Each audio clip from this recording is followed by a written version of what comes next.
Cool. I just got to test out one of my new settings. Don't put me on yet. Yeah, okay, let me just get to Dale Solo and transition that in. Okay, cool. All right. We're live, by the way. I'm soloing for a minute while Angela, gets me a tea, to be honest. Nobody's here to hear the truth of the kind of place we run around here, but, yeah, she's doing it. I'm a helper. She is.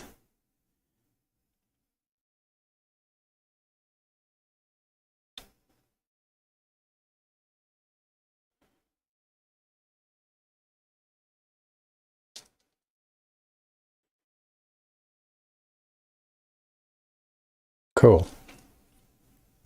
And go live on this one. And now I'm double live. I ain't got nobody. I ain't got no love. Today, I actually read Too Real on camera, which I don't have a good angle on it today, but what are you gonna do? Things are busted, they're busted. How does that go? I could try this. Anyway, practically nobody was there, but Dr. Susan showed up, which was really cool. And a couple others. It was great. I think that we are streaming on YouTube. I hope. Supposed to be. I also hope that our sound is delicious. It's supposed to be. I actually have to set Angela's sound. That's going to be interesting. Actually, I think I need this to do that.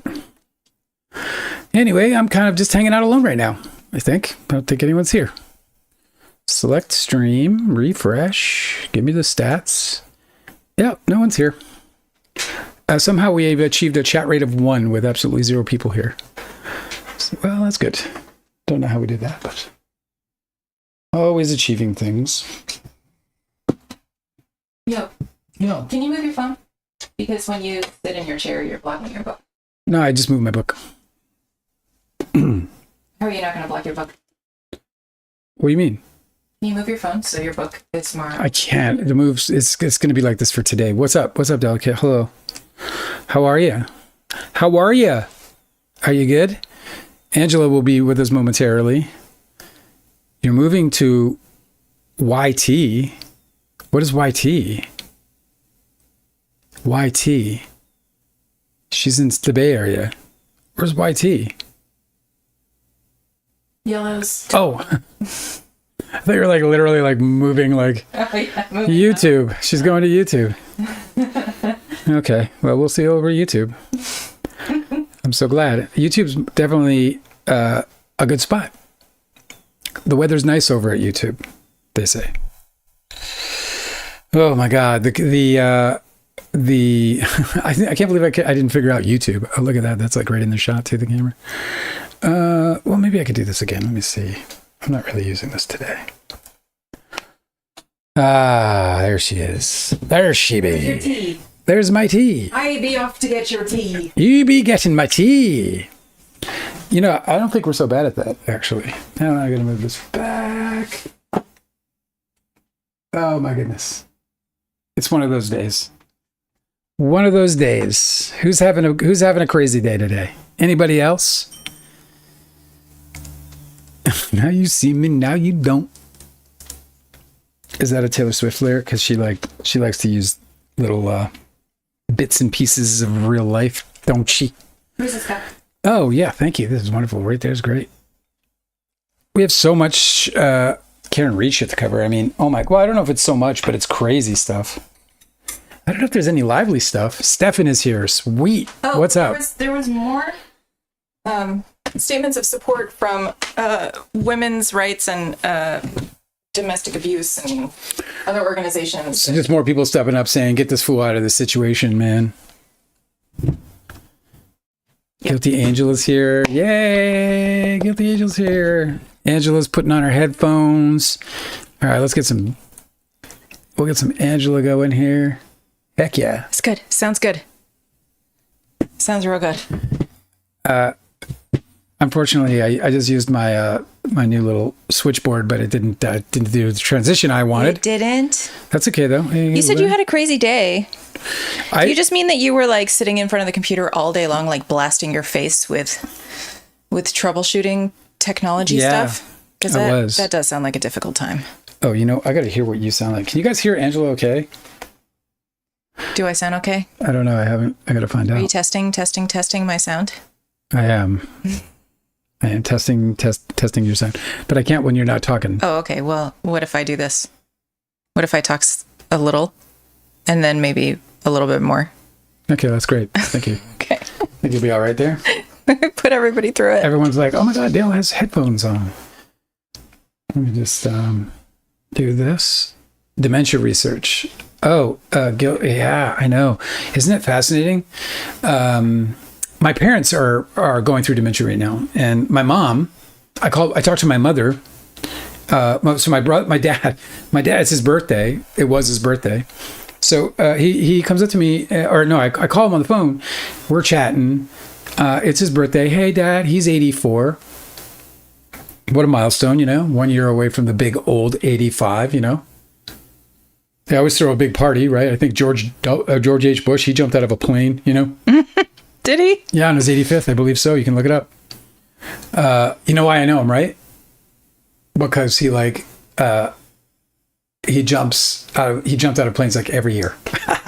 So anyway, it's okay, Guilty Angel. You don't have to feel bad for me. I mean, dementia is in everybody's life. But anyway, I'm talking to my dad, or most everyone's. Anyway, I'm talking to my dad, and then my mom jumps on the phone. Well, my dad did some weird ass shit. Like, he's talking to me, and then he's like, he just handed the phone to my mother. He didn't say goodbye. He didn't say thanks for calling. Now, we haven't had the best relationship at all, but still, it was like never like that. It was very weird. But then I have this long conversation with my mom, and it's cool. We have a good conversation. Everything's normal. And then we hang up, and 2 days later, I get a call from my mother. And she's like, hi. And I said, hi, Ma. She's like, I was just sitting around thinking, man, I haven't talked to you in so long. And I was like, we just talked the other day. She's like, what? On Dad's birthday. Oh, did you call Dad on his birthday? It's like, Mom, I talked to her for like 20 minutes. Maybe even longer. It could have been a half hour. That's how it starts. Oh, it does exactly like that. The memory loss, of course. That's messed up. So she got, and the worst part about it, and here's the worst part about it, and I understand this completely because, like, at 55 years old, every creak in my body gives me, puts me puts my nerves on end, So, of course, she was startled by my telling her that, I was like, yo, you're good. Like, we talked. And it hit her hard. She was like, oh, I didn't remember. And I could just feel in her voice, that unsteadiness around it. You know what I'm saying? I think that one of the first things that they advise you to do if you're dealing with somebody with dementia is like, I feel like I hear this all the time, so that's why I'm saying it. Maybe it's the first thing, is just to go along with whatever confusion they have. I don't do anything, man. I'm just like, oh, we talked. And she's like, she did? Yeah. And then I just went on with it, of course, yeah. There's nothing you can do. I'm not going to scare her. I know. It was like I heard in her voice the sort of trepidation. I actually blew it off. I'm not going to make a big deal out of anything. I got to tell you, it's so funny that it's weird that this comes up, and I don't care. Like, we're hanging out with our pals, and look, I've never had the nerve to like actually confront my family and be like, hey, this wasn't a good life. Like, let's talk about it a little bit, like, so that I could feel good about it. Like, that like we learned, that we grew, or whatever. I don't know. Fuck. Closure. I have no idea what I'm looking for. Give me some closure, man. And but now I can't have it. They won't even fucking remember the conversation. Like, Dad, you admitted to everything, Yeah, but if you ended up like, having a big fight or something, they would remember that because it's got an emotional like. Yeah, they're not void of short-term memory. Anchor. Although my dad's is bad and worsening by the minute. He's 84. If I'm 84 and cogent, I'll be quite surprised. How do you know his is bad?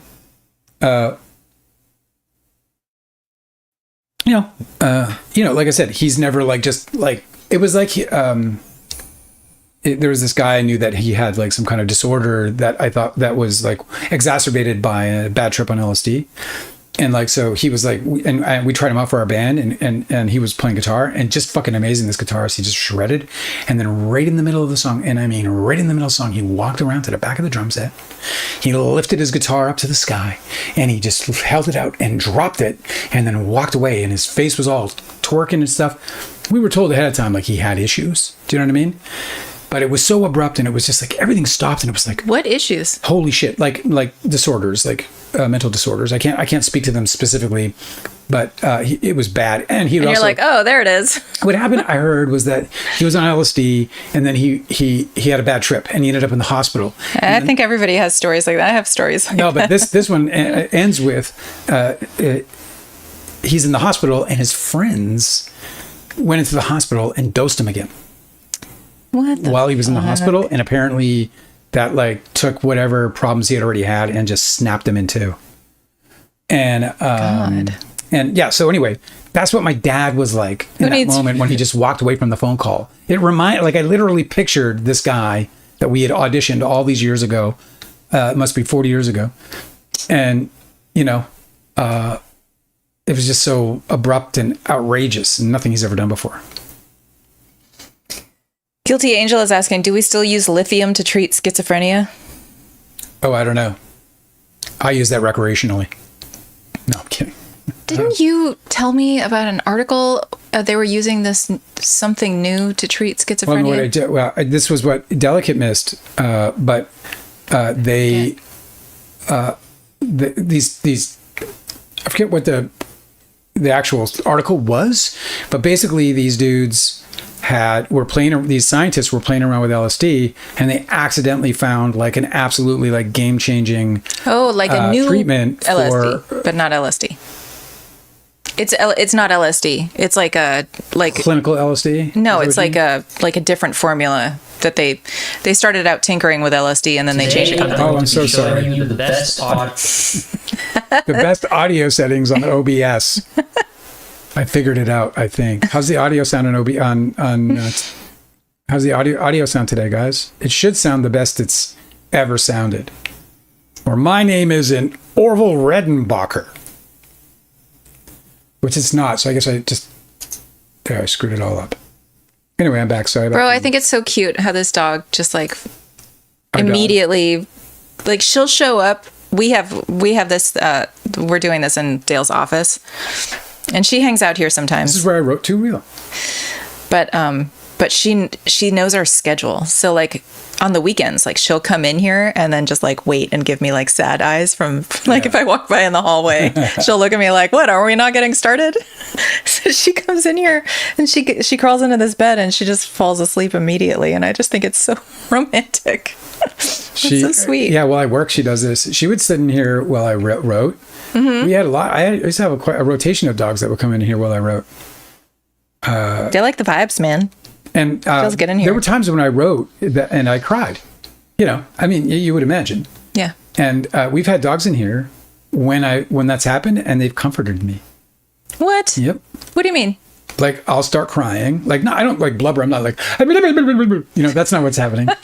That was pretty good, huh? Instead, what happens is I'm just sitting there and I'm just upset. I'm just like, and there are tears, and it's like I'm trying to hold it together. The old men don't cry. You like shake your head. Yeah, like no, it's not real.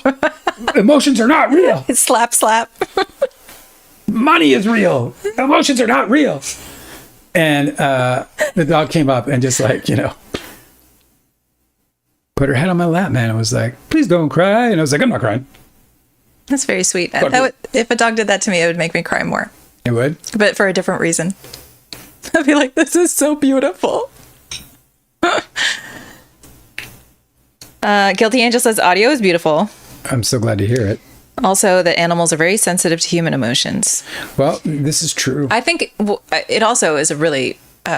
it means that you're a good person, I think, because if you were getting upset and you were actually like a threatening person or an unpredictable person, even just unpredictable. No, we can all be unpredictable. Dude, like we had a new dog. The dog would be like out the room. So I had I bought this basically this moving blanket booth. It's like wrapped, it's this moving blankets wrapped around some PVC that makes it a functional audio booth. And I was hoping I could record my book in it. And I had that assembled in here. And we had gotten this dog. It was like a brand new dog that we got. And I got frustrated with something when I was hooking up this gear or whatever. And I got frustrated. I was like, fuck, or something. And the dog went into the booth. Just bolted right into the tent. Like right into the little tent. And I walked in. See what I mean? And I just didn't know me. This dog didn't know me. And I was like, oh shit, brand new dog. I mean, literally, this was the first day. And so I just opened up the thing, I just opened up the little slit. And I was like, are you okay, buddy? And the dog was looking up with this big wide eyes, like, what the fuck is your problem? And then I was like, dude, this is just a human emotion that clearly your owners don't have. Even then, he comforted you, right? Fixed you. You're like, oh, damn, I overreacted. Yeah. And then you're all better. Yeah, exactly right. Stefan wants to know, did the dog make any decent book edits?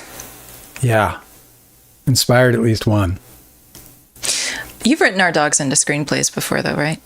I've written every dog. I've written almost all the dogs. I think by the time all my writing is done, all my dogs and all the dogs will be in there. I think, yeah, somewhere, in some form or fashion, I suppose. Dale he was working on a story when we met, and I moved in to his apartment with my one-eyed dog, and then he edited his screenplay to have the dog be one-eyed. I was like, oh, my dog's gonna star in a movie. If we'd have got the movie up, Clarence would have been cast for sure. We'd have got a wrangler in there, like a dog trainer or whatever, and you. Well, maybe you, just you, could be. I don't know. Guilty Angel said her autocorrect is crazy. Can we talk about how it's impossible to afford housing in Los Angeles County? Before we do, so today, and Dr. Susan was with us, and Mandy, who I hope joins us later if she's not here already. Today I read chapter 1 on TikTok Live. So I told you guys, like, I got the TikTok Studio app the day before yesterday, but now they're making me jump through hoops to be able to use it. It's just so annoying. It's like, what? I clearly want to fucking use it. What is TikTok? What's the fucking problem, bro? Annoying, bro. Like, it's just like, so there's a particular feature that will allow me on OBS to basically route the what are you talking about? Routes?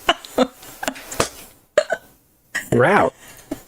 What? What's she talking about? Routes. Route. You don't remember when yeah. What's that? Yeah. Fucking quarter. Huh? Practice? No, that fucking quarterback that's such a fucking jerk to everybody. Oh, you mean Cam? Yes, Cam Newton. When a sports journalist asked him a question about routes, but because she was a woman, he started to mock her. Anyway, sorry. He said route, and it just always takes me back. That word is like has a strong branch to like the Cam Newton neuron in my head. Well, sorry. It's okay. You're good. The bottom line, the reason why I'm saying is the bottom line is that that I get to, with this little stupid like thing, they were like, you have to do a live for 28 minutes before you can use that. I'm like, what do you mean? We have done. That's so weird. I mean, we have done, oh my God, hundreds of hours. I don't even know tens of hours, whatever. We do 10 hours a week, and we've done that for like 20 weeks. So yeah, we have a couple hundred hours of this stuff already. Yeah. And they're like, you must for 28 minutes. So I was like, so I read chapter 1, and it was good. And so did you time it? Was it 28 minutes? It came to 4. I finished in 40. I finished in about 40. Oh, chapter 1's 40 minutes long. I don't think so. I stuttered a few times. I looked up once. I was like, is absolutely nobody here? And yeah, nobody's here. Well, that's okay. Did you satisfy their stupid requirements? I satisfy their stupid requirements? I would say I did. They'll let me know in 48 hours. It can't be banned or some stupid shit. So, and I was reading it. It's chapter 1. And I said something that I'm sure they wouldn't like. So we'll see what happens. Yeah, come on over to YouTube, Nadine. Come on over to YouTube. We're gonna have a good party. time. Thank you so much for your kind likes, Leo Edits. You're so wonderful to us.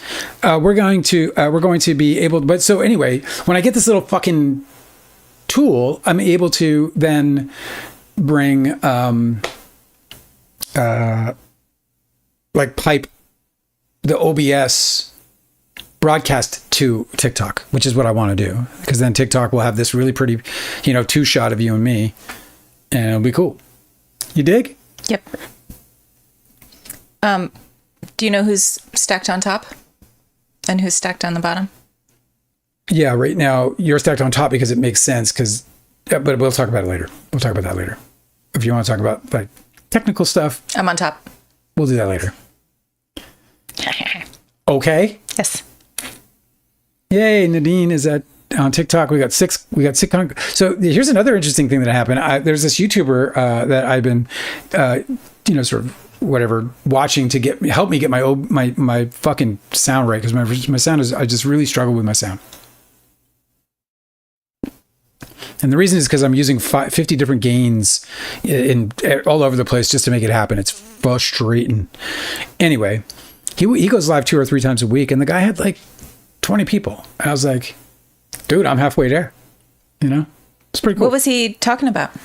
Oh, man, this was the weirdest thing, and it kind of made me feel bad, because if it's true that that there's this big environmental impact from using AI, he was sitting there the whole time that I was watching, and he was having an open conversation with 2 different AI models, and he was kind of pitting them against each other in terms of opinions or knowledge. Very weird. Did that make you uncomfortable? What's up? What's up, Nadine? Nadine says she's over here because she can then see both our faces. You see how that goes? I am interested in this shot too. I really do think that it has a lot to offer. What? It's this bigger shot. I just switched to it. Nadine said, "Hey, girl." Hey, girl. GURL. Hey. Hey, girl. That's really funny. What's up, girl? I love that. It's so Southern too. I know. It's like the most Southern. It's so great. Yeah, I love it. There are kind of charming things that I enjoy about the South. Oh, so much. There's so much I love about the South. I could go on and on about how much I love the Appalachian. I also really like how they lie about how biscuits are delicious. I know that you could probably get good biscuits, but the majority of biscuits are not delicious. Are dry. There are dense, but there are and they're not delicious. Well, but there are great. Like I've had. I won't speak for you. I've had earth-moving delicious. Okay, and I've had biscuits that were described like that and weren't. And they were I was doughy like, do you guys not know what good food is? Mama's Boy made a good biscuit. That's a good name for a restaurant. She did. They did. It was also really dense. I don't know. Maybe they're supposed to be that way. Maybe I don't know anything. That's probably what's up. Oh, Nadine, I thought you were in Atlanta. You're not in Atlanta? Nadine says, I'm from Minneapolis. Yeah. Well, that's very confusing. So, she's not Southern. Well, that's so interesting. But we're in Minneapolis. That means we're like basically kind of cousins, Nadine, because like, not like genetic. If you're from, the Twin Cities, then like we're 5 hours. We were 5 hours apart growing up. Nadine said, "Stop! I was gonna say Mama's Boy has decent biscuits." Were you really? Mama's Boy has good biscuits. That's a fact. It's a scientific fact. All right, we're boring everybody else. Everyone's like, "Fuck your biscuits." Biscuits are great provided you dip them in tea or coffee. I don't. That almost made me cough something up. Okay, but if you're in the UK, biscuits are different. They are. Yeah, he's thinking tea biscuits. Yeah, which are cookies. Cookies. They're fucking delicious. Totally delicious. The biscuits that we're talking about, Southern. They're like scones. They're like a scone meets a croissant. Because they got like some flake to them, and there's no flakiness. It's all just. If they're done right. And they're very flaky if they're done right. Like Mama's Boy, you would flake off, not in the center. If you dipped this in tea or coffee, it would be followed up with some kind of regurgitation. You would have crumbs all in your tea and coffee. They would not hold together under that treatment. Yeah, I love that about the differences between the UK and American like things. Oh, it's so hard to deal with food, where you're like, I would like crisps, no chips, no. Which is it? Yeah, I get confused because I don't know what a crisp sandwich is, but because it has the word crisp in it, it's got to be good. It's French fries. Is it French fries? French fries are crisps. No, chips. Chips, right? Chips. Yeah, so it's potato chips. Crisps are potato chips. Potato chips, yeah. A friend of mine had a crisp sandwich. And I was like, are you trying to tell me that you put potato chips in a sandwich between bread and then eat it? And he's like, it's the best. Wait, and that's it? Because I feel like I've definitely opened up my sandwich with a bunch of other things in it and put potato chips in there. Really? Many times. Wow. That is a goated experience. Sandwich craftsmanship. Put potatoes in your sandwich? Yes. Potato chips in your sandwich? Potato chips in the sandwich. Preferably between the meat and cheese or between the meats. Right. You sounded like You sounded like an Arby's commercial right there. Between the meats. Yeah, that's exactly how I sounded. Look, she's kicking. She's dreaming already. Our dog is in reality she's actually seizing. And we're like, oh, look at her. She's having a dream. She's like fucking dying. You should see her though. She definitely is. Today she had a great day. She found a chipmunk hole. Oh my God. And she put her entire head in it. I wish I could have gotten the picture because I didn't have my phone on me. When we say her entire head, eyebrows, everything was gone. Half of the dog's head was in a hole. It was just like lawn and ears. It was the best thing ever. It looked like she was returning to the earth. There was definitely a chipmunk in that hole. Like in some kind of epic, like religious way. She found one for sure. She found one. Yeah. There was a stinky old. That shit was occupied. Can we talk about the Diddy trial? We can talk about the Diddy trial. She's like, anything but what you guys are talking about. Shut the fuck up. Yeah, we can talk about the Diddy trial. She's like, guys, seriously, I like you, but shut up. So they heard from investigators today. So the plot thickened with... I have to rely on you because I was working on the live all day and not... Well, it's really tough to find out what's happening in that trial because it's not being televised or recorded, so it's not like we can follow along. You have to find your pundit. It was like when Masterson, was on trial and we had Underground Bunker. Yeah. Underground Bunker. That guy. Yeah, he was weird, but he covered everything. He covered it every day, and so we just, so I think that's the way we're going to cover Blake Lively too, is just every day do our... Oh yeah, we are definitely going to go all in. We're going to go live, right? Yeah. I don't know how live we go, but on the Baldoni trial coverage, for sure. Because I think that your perspective as a filmmaker and somebody who has experience in so much of what they're talking about, being like destroyed by publicists, like the whole thing. All of it. Your perspective is so valuable for people. I think it is. That's why we're going to do this whole big giant recap. And I'm so excited about it. And this is all like a lot of the work I'm doing right now is to try to get us set up so that we can do this and be able to put some good publishable, material out there for people to enjoy. Because and also to help at least clear up our position. Like, I'm not a fucking Blake Lively, mouthpiece. But I am interested in the truth. I just have to look up what are the charges against Diddy. Racketeering. Yes. Trafficking. Yes. Okay, here it is. I can't believe there's no murder charge. But he faces federal charges of sex trafficking, racketeering, conspiracy, and transportation to engage in prostitution. So human trafficking. And he faces life in prison for the trafficking. Okay, so we heard from his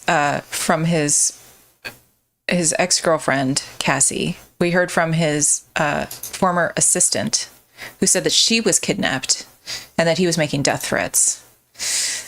And then today we heard from some of the federal agents. So they're really trying to get into the racketeering and conspiracy starting today, I think. Let's see. I'm not getting updated stuff here. I kind of didn't prepare very well for this. I apologize. For Diddy? Yeah. I know who they heard from today. I do not. So I guess Diddy isn't on our list. That's okay. We'll cover Diddy tomorrow. It's not a big deal. I didn't personally couldn't get into Diddy. I just didn't have the time. I did, however, watch. First of all, like the real coverage that we're doing, like all day, you're watching the Karen retrial, because the Karen retrial is fucking wild, and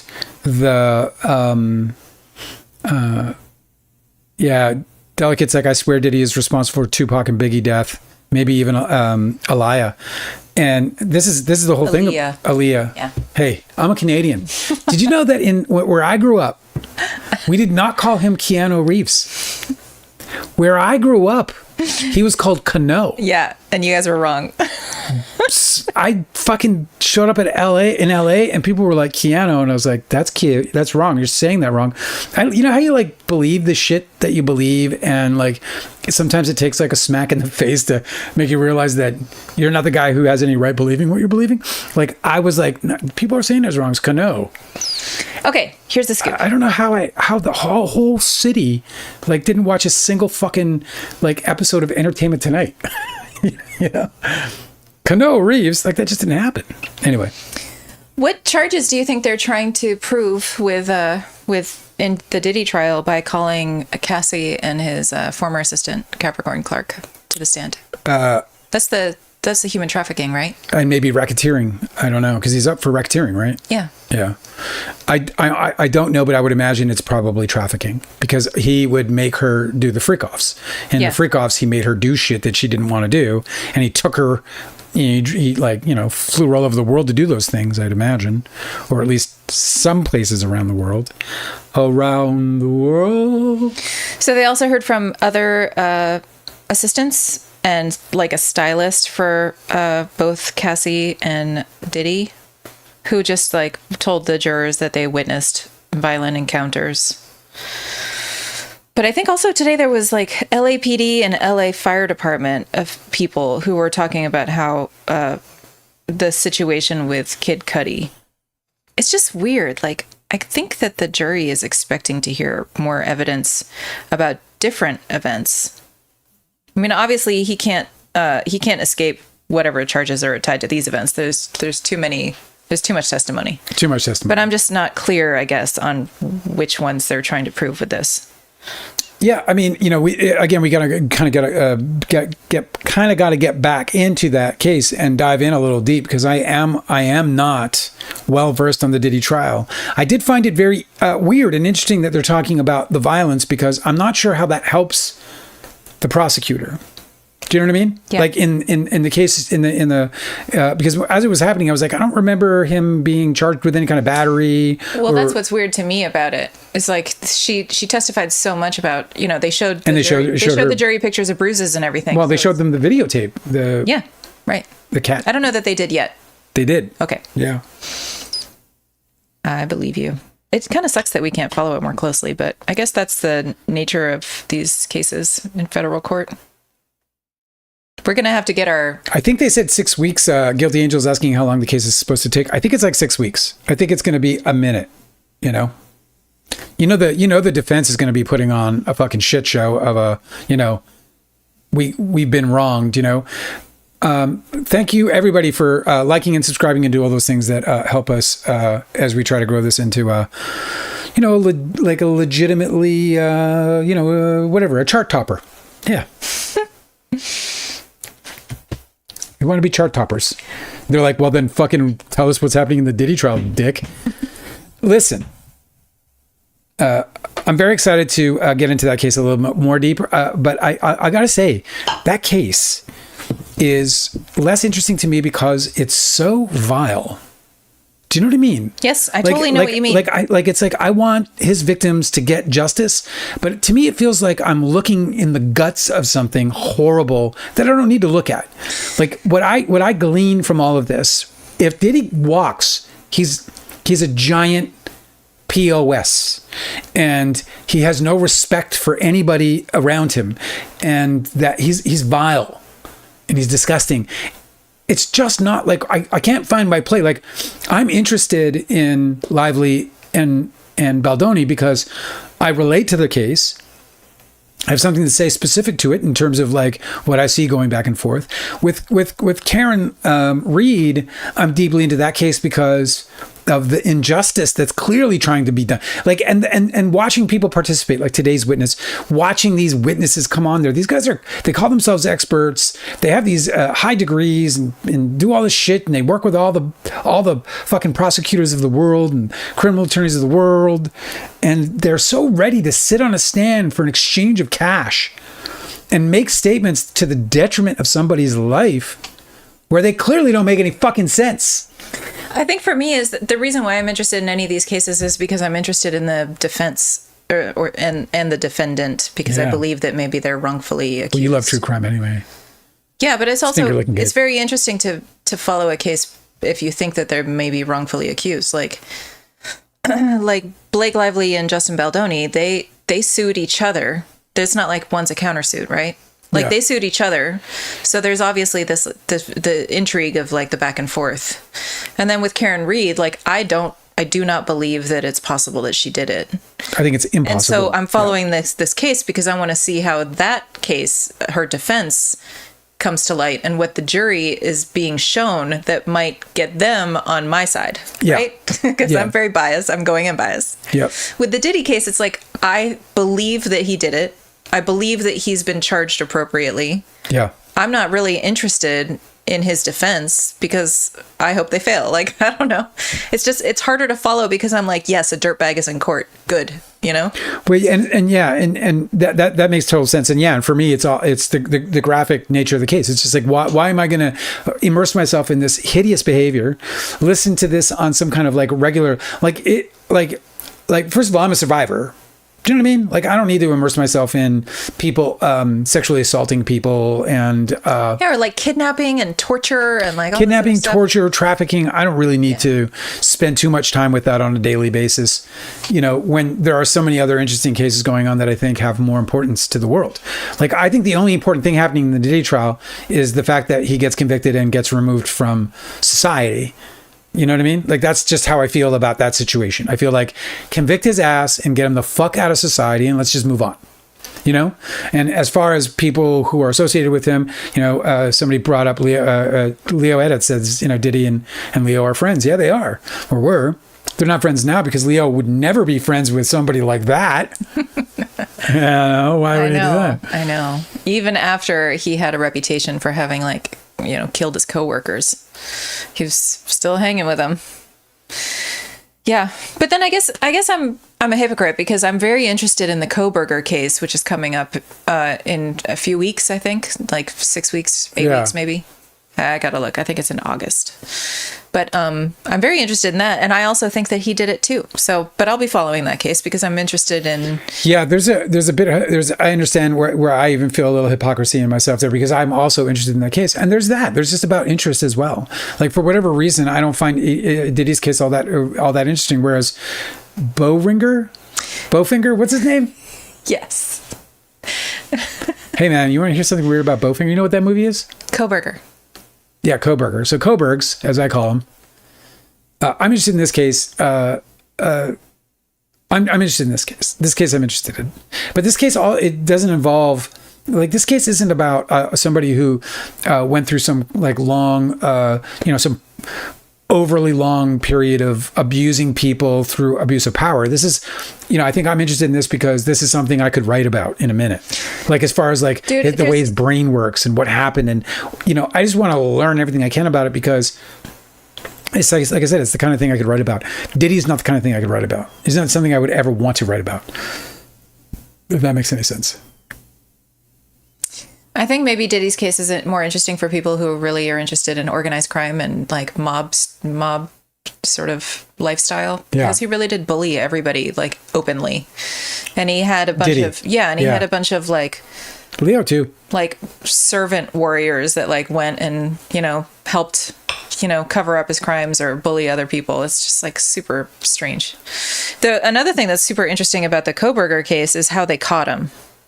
Well, there's that. It's really, really cool the way that the investigation went down and the way that he was checking, and they can prove in court that he was checking. He would like Google his own name and look It's for. so funny. Yeah. Have you ever Googled your name? Well, I did after somebody said that they found me on YouTube. I told you that story. I told yeah, because I went and I Googled it as soon as you heard that story as well. Yeah, I don't know if her YouTube channel still exists. Isn't she like a stripper or something? She was a stripper for her husband, and she had her first and last name, my first and last name on her YouTube channel. Hot as hell. She was just absolutely hot. Yeah, I mean, she was like thick. Yeah, she was thick. Middle-aged. Yeah, but she could shake it. But her husband adored her booty, and well, for good reason. I remember this woman made a whole YouTube channel about it. Yeah, for sure. That's money making. And so I just loved that for so long. Probably still, because nobody knows my name now either. But for a really long time, if anybody Googled me, her YouTube channel would pop up. Yeah.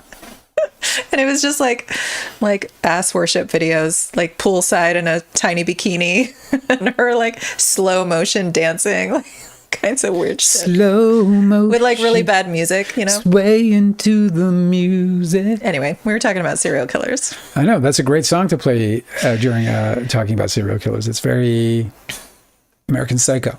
Hey, says Delicate on YouTube, Baldoni is a countersuit. That's what the amicus brief is about. It's a support of Blake's motion to dismiss. Right. You know what she's saying there? It is not a countersuit. It's his own lawsuit. No, the reason why there's an amicus brief is because you're not supposed to file a defamation lawsuit, which is what he did. Yeah. After somebody has accused you of harassment. It's not a countersuit on a technical term. However, it is being considered a countersuit. He has countered with a lawsuit, but it's not like a countersuit. I know, but he was there. It looked like Friedman was just trying to get certain privileges from that, or something, or he was using it for billing. I don't even fucking know why he did it, because no lawyer really understood it. It was probably, but the court billing. didn't recognize it as something other than a counter. They have agreed to lump all of their cases onto the same docket. Yeah. Exactly. So it's a counter. It's just got... Fine, it's a counter. Did you hear me? Jeez. I got sued in a countersuit once. Has that ever happened to any of you guys? Yeah, but see, yours was a countersuit. It's so great. They come to my door, and you think, is it flowers? Is it chocolates? Nope, it's an envelope. Oh, it's an envelope. And the guy said, I've been served. And I'm like, well, here's your tip. Love that for me. I've been served. Tip your servers. That's what I was taught since I was a child. Gave the guy $5. Hey, thanks for the swallow. Let me try that again. Thanks for the follow. I'm not even drunk, man. I'm drunk on tea. Freudian slip. Hey, what do you think about... Do you think you could live in Kern County? Yeah, man. Fuck yeah. Is it spelled with a K? Yes. Well, then, yeah. If it was Kern County with a C, I'd be like, that's not Kern, that's CERN, and I couldn't do it. Kern County, north of Los Angeles. Stefan says that it fascinates Stefan that the most ingenious crimes of all time we'll never know about because they've never been caught. Yeah, I know. Like, fuck, you can't write that. How can you write the greatest crime of all time? Because we don't know what it is. And we'll never know what it is. No one will ever know what it is. You have to watch. Thanks, bro. I'm not going to even fucking sleep tonight because of that statement. That's going to fucking haunt me. If you guys think that's interesting, you should watch two crime documentaries that I thought were amazing. Okay. One was This is the Zodiac Killer. No, This is the Zodiac Killer Speaking. Whatever.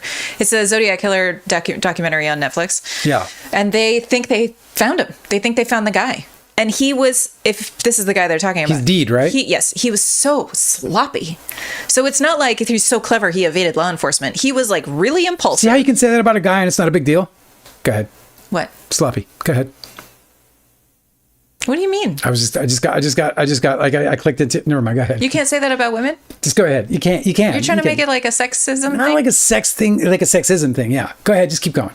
I don't get it. It doesn't matter. I've derailed the conversation and I shouldn't have. Oh, it's because women are stupid. We just got a fiver. We just got a new follower. They're probably like, nah. Another one is Sons of Sam. Sons plural. of Sam. Sons of Sam, because they allege in the documentary very convincingly. The Sams. Sons of Sam. That the son of Sam was actually one guy that got caught of a group of them. Yes. The one guy was just the one of many. He was the scapegoat. Who went down. Yep.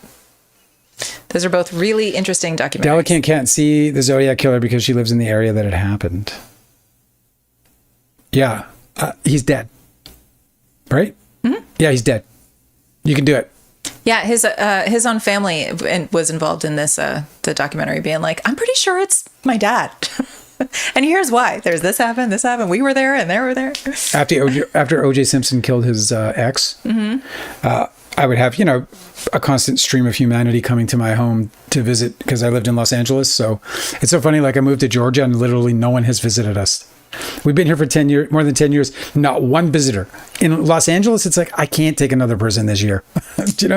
My house is not I a wouldn't motel. encourage them to visit. There's nothing here. It's kind of boring. Golf? Golf. Right. Yeah. Right. Good golf. So you're saying that people visited you? I'm here. God damn it. That's the point. You're saying people visited you because of O.J. Simpson? What is that? No, I'm saying when they got there, they all wanted to see, the scene of the crime. Oh, really? It was crazy. Everybody. They must People have- I would have never imagined would be like, do you know where Nicole Simpson's condo is? And I'm like, I do. You know why? Because the 4 fucking people who visited me before you wanted to go see it too. You're sick in the head. Let's go. Oh yeah, totally. Are you kidding me? Packed a lunch. You should be ashamed of yourself. Get in the car. Get in the car. I know the quick route. I know the back way. They must have bulldozed that condo, huh? Oh yeah. So Twitch is saying, this is our new follower, Twitch. I'm so glad you're here with us. Saying same with 34 Fairview. By the way, Angela is with us. She's you can see her on the YouTube feed, and you will eventually be able to see her on the TikTok feed once TikTok and I have sorted out whatever it is they want from me. I don't know what they want from me. I just want to put 2 faces on the screen at the same time. They want my blood. As soon as I've given them my blood to their sated them to their satisfaction. Anyway, soon, coming soon. But if they follow the link in your bio, they can get to the YouTube channel where you are live at this moment. Correct? Yes, correct. Cosmic Urgency. Good to see you, sir. The guy from the documentary is the same one David Fincher's movie says was the Zodiac. Really? That's coming from Cosmic, and I we don't know each other well beyond this, but I trust him. I feel like he's telling me the truth. I don't think he lies. Cosmic Urgency, I was talking about you today because Dale saw this guy's live where he was asking 2 AI chat robots. Chat robots, yeah, chatbots. To talk to each other. And I was like, oh, that's probably what Cosmic Urgency is. Yeah.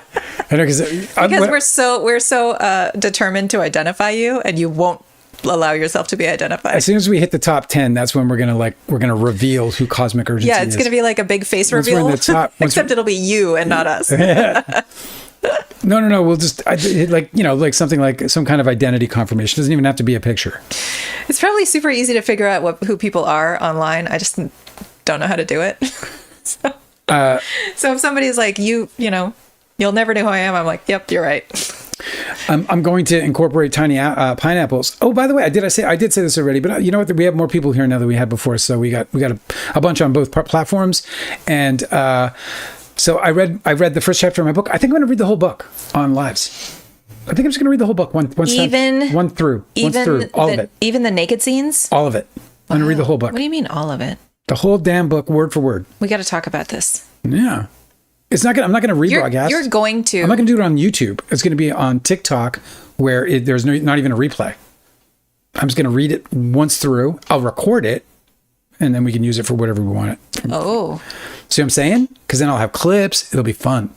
So that means that if you follow us, I'll make an official announcement on it, and I will start from the beginning when I do. But I think I'm going to read the whole book. You're even going to read the spoiler scenes? I know. Looking for another word for whole. You're like, I'm like that. The entire book. I'm like that expert witness on the stand in the Karen Read trial today. Dr. Susan's with us, and she attests it was an excellent reading today. And I have to say that it was good mostly. It was good. You would have been satisfied. I did trip a few times. I did have to start over. Your main thing is that you got to slow down when you're reading. I started slapping myself. I was like, no, you're no good. And then the dog came and comforted you. And the dog came and cuddled. I almost hit myself there. I was very close. What was I saying? I don't know. You'll have to ask Dr. Susan.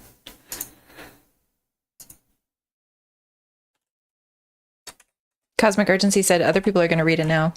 Hope so. Who read what? Oh, other people are going to record it too. Oh, right. Well, they won't be able to. They have to record the whole book. Got a lot of that. That's why I'm not going to do the replay.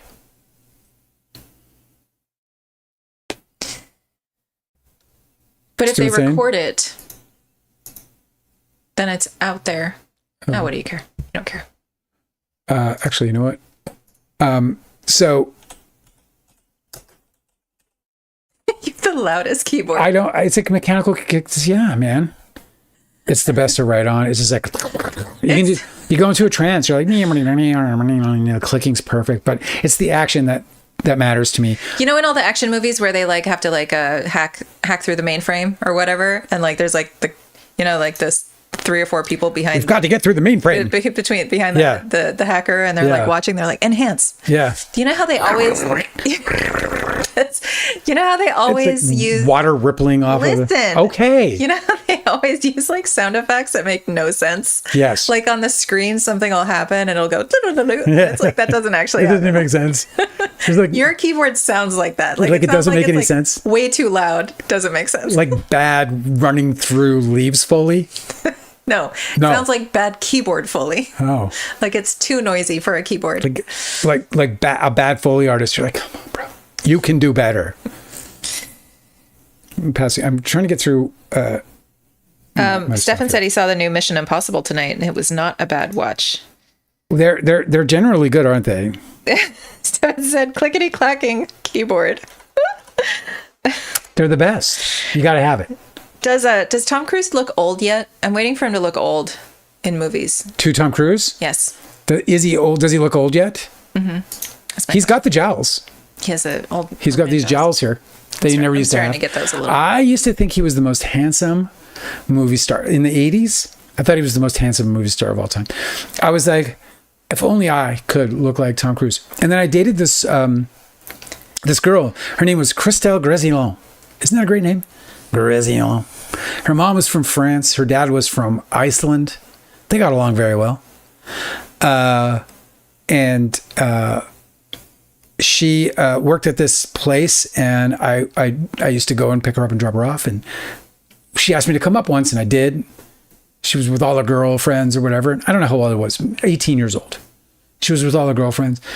I pick her up. I take her in hey, everybody, oh, it's nice to meet you too. And then off we go.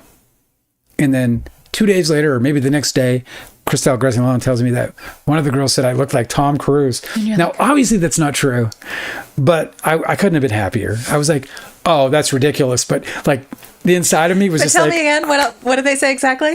Was she hot? Just tell me if she was hot. He looks like Tom Cruise. I don't look like Tom Cruise. And you're like, me? Sometimes people just want you to look like something or be like something, I think. Like when I got married to the first Angela, first was the worst. The first Angela, when I got married to her, the new and improved Angela. She had her grandmother, who was widowed, had a boyfriend, a very long, like multi-decade boyfriend, whose name was Pat. Somebody I loved very much. Like I thought he was a wonderful guy. But when we got married, I got in this like super big tux, and I had like hair past my shoulders, and I was cleanly shaven. I looked really good, and he was like, "You look like a movie star." It's just so funny because like he knows I'm in Hollywood, it's just like what his eyes want to see. You know what I'm saying? It was interesting because I was like in my mind when he was saying that, I was like, you want me to be a movie star? You want me to be a movie star so that you could be at a movie star's wedding? I'm not, and I don't look like one. I mean, I guess anybody can look like a movie star, especially now when... So what's one thing I think that is the coolest about what's going on in the world today is that I don't think in the movie world today is that it's not all about pretty anymore as much. It's still there. It'll always be there. But don't you see that? Like bigger names. You don't agree? I think it's the opposite. I think. What do you mean? The reindeer guy's huge. His co-star massive, but he's a star. Well, he's like you're not supposed to be making your point by pointing out people who you think are ugly. That's very. He's rude. Hideous. He's hard to look at. Homely, my dad would say. That's very rude. I'm saying he's not. I'm saying what he isn't is a model. I'm saying he's not like Goggins. Okay, that's one guy.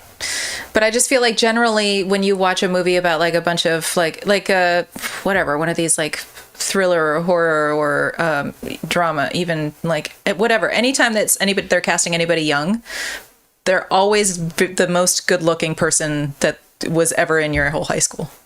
None of these people look normal, is what I'm saying.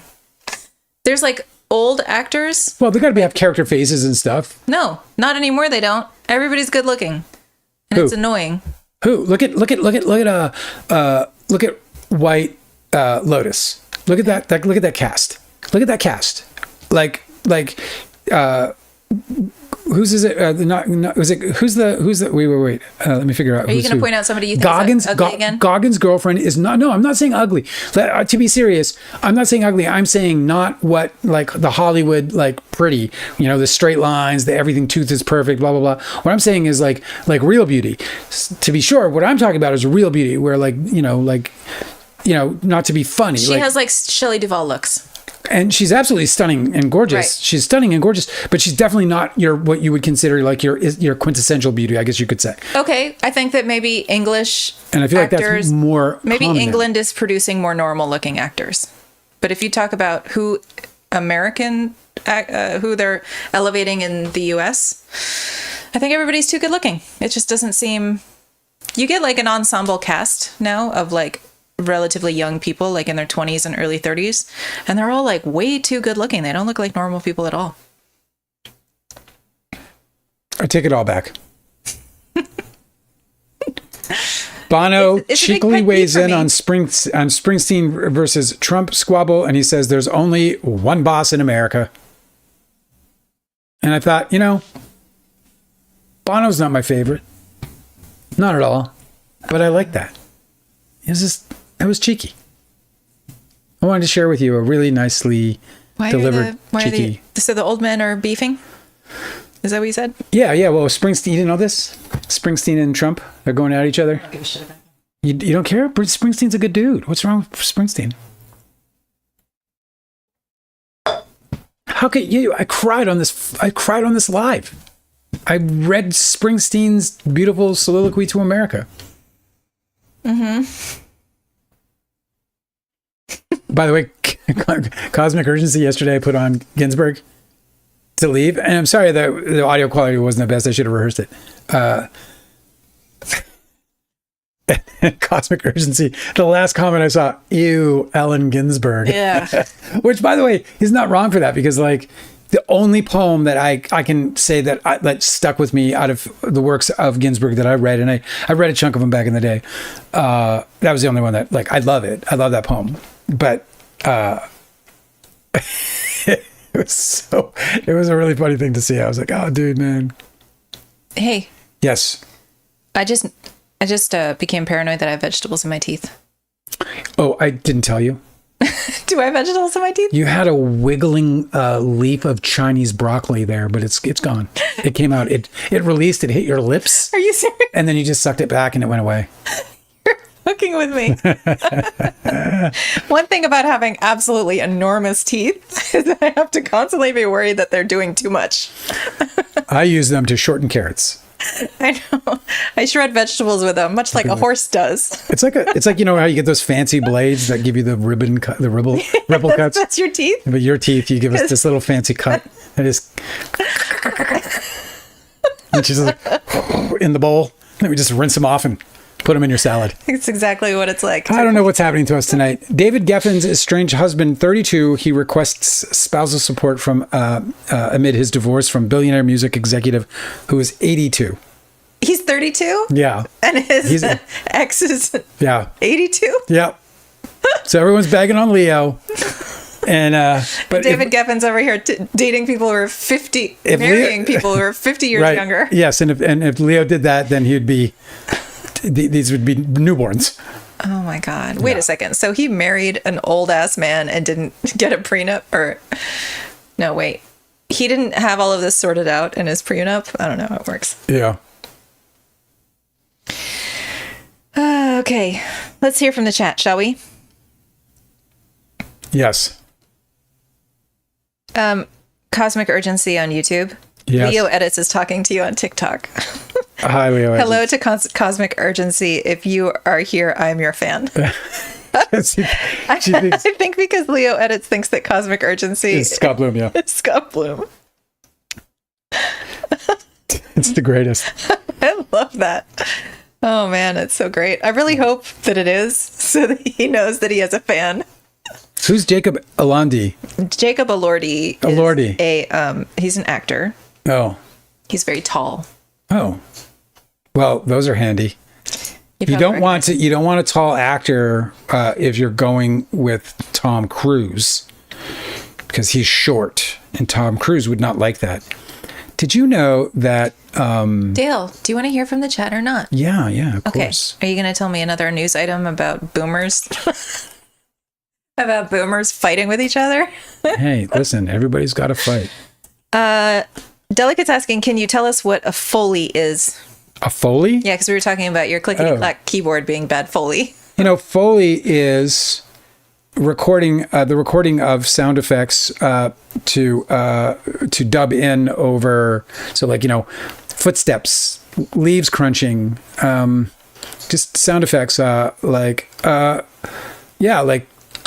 clinking of gates, clicking of wood chopping, and you throw the wood, just all these different things. And then you must have seen those videos where it's Foley artists, they're like putting like whatever, a bunch of plastic wrapped up into something, and they jump on it and it makes a sound, and then they go to the screen and it's like, My favorite is how like when in like horror movies where something really gory is happening, like you're getting like a Freddy's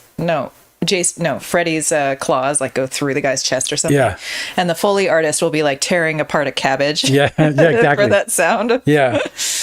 Exactly. You're working with various different things like suction and whatever else. But usually it's like if they record at like the seaside or next to a busy street or something, they can't use the source audio because it's too noisy with like the wind from on the beach or like the cars in traffic, and so they'll just not use that sound. But they also want to include that the actor who's wearing boots is walking on pavement, and they want you to hear that part. So they'll like put in different traffic sound that they think sounds nice, and they'll put in different boot sounds that they think sounds nice, but because they can't use their source sound from when they recorded it. I don't know. That's how I always thought Foley was. It's like yeah. I mean, it's just creating substitute sounds using studio techniques. Follow-up question. Yeah. What is a gaffer? A person who constantly screws up. They just gaff and gaff. No, I'm kidding. Gaffers work in the electrical department. They're kind of like the key grip to the director of photography. So a director of photography is going to want specific lighting, and a gaffer is going to provide that specific lighting practically. In other words, they're going to be the ones who actually execute on providing the vision. So, a DP might ask for, a certain kind of key light and gels and whatever else that they want. In fact, they might even just ask for a stop. They might just say, I want a 2.8 on the actor's face, and I want the back to be like something super dark or whatever. Then a gaffer will put the light design to achieve that goal. Does the gaffer ever make lighting choices, or they just follow direction? Yeah, they work with the DP to solve the lighting problems, and then the best boys will actually run the electrical for the job. So it's kind of like you're part of the electrical department. That's neat. A key grip's like they're like the everything guy. They're the Renaissance people of the set. They do everything.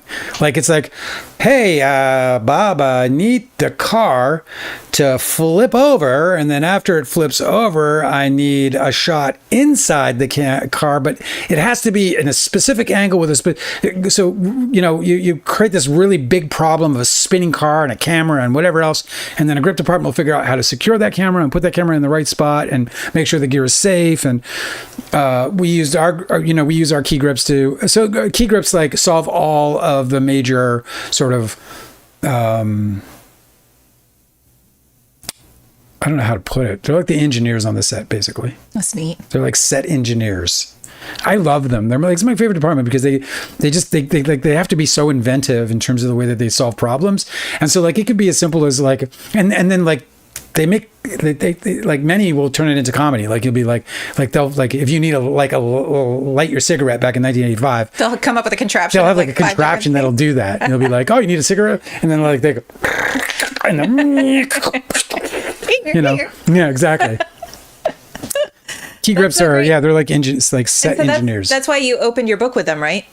With a bunch of grips? Yeah, because you love them so much. I love them so much. They're just like my favorite people because they also party hard. Like everyone I've ever hung around, and it's stereotyping, but anyway, I'm looking over here at Jacob Elordi, and Elordi, is he tall?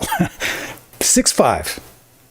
Yeah, he's like Frankenstein's monster. He's like dealing with the basketball question his whole life. So, you gonna go to basketball? What's the weather like up there? Oh fuck, cold and windy. The worst. Can't hear a damn thing you're saying. Delicate says, thanks for explaining. I've seen these in rolling credits and I never knew what they did.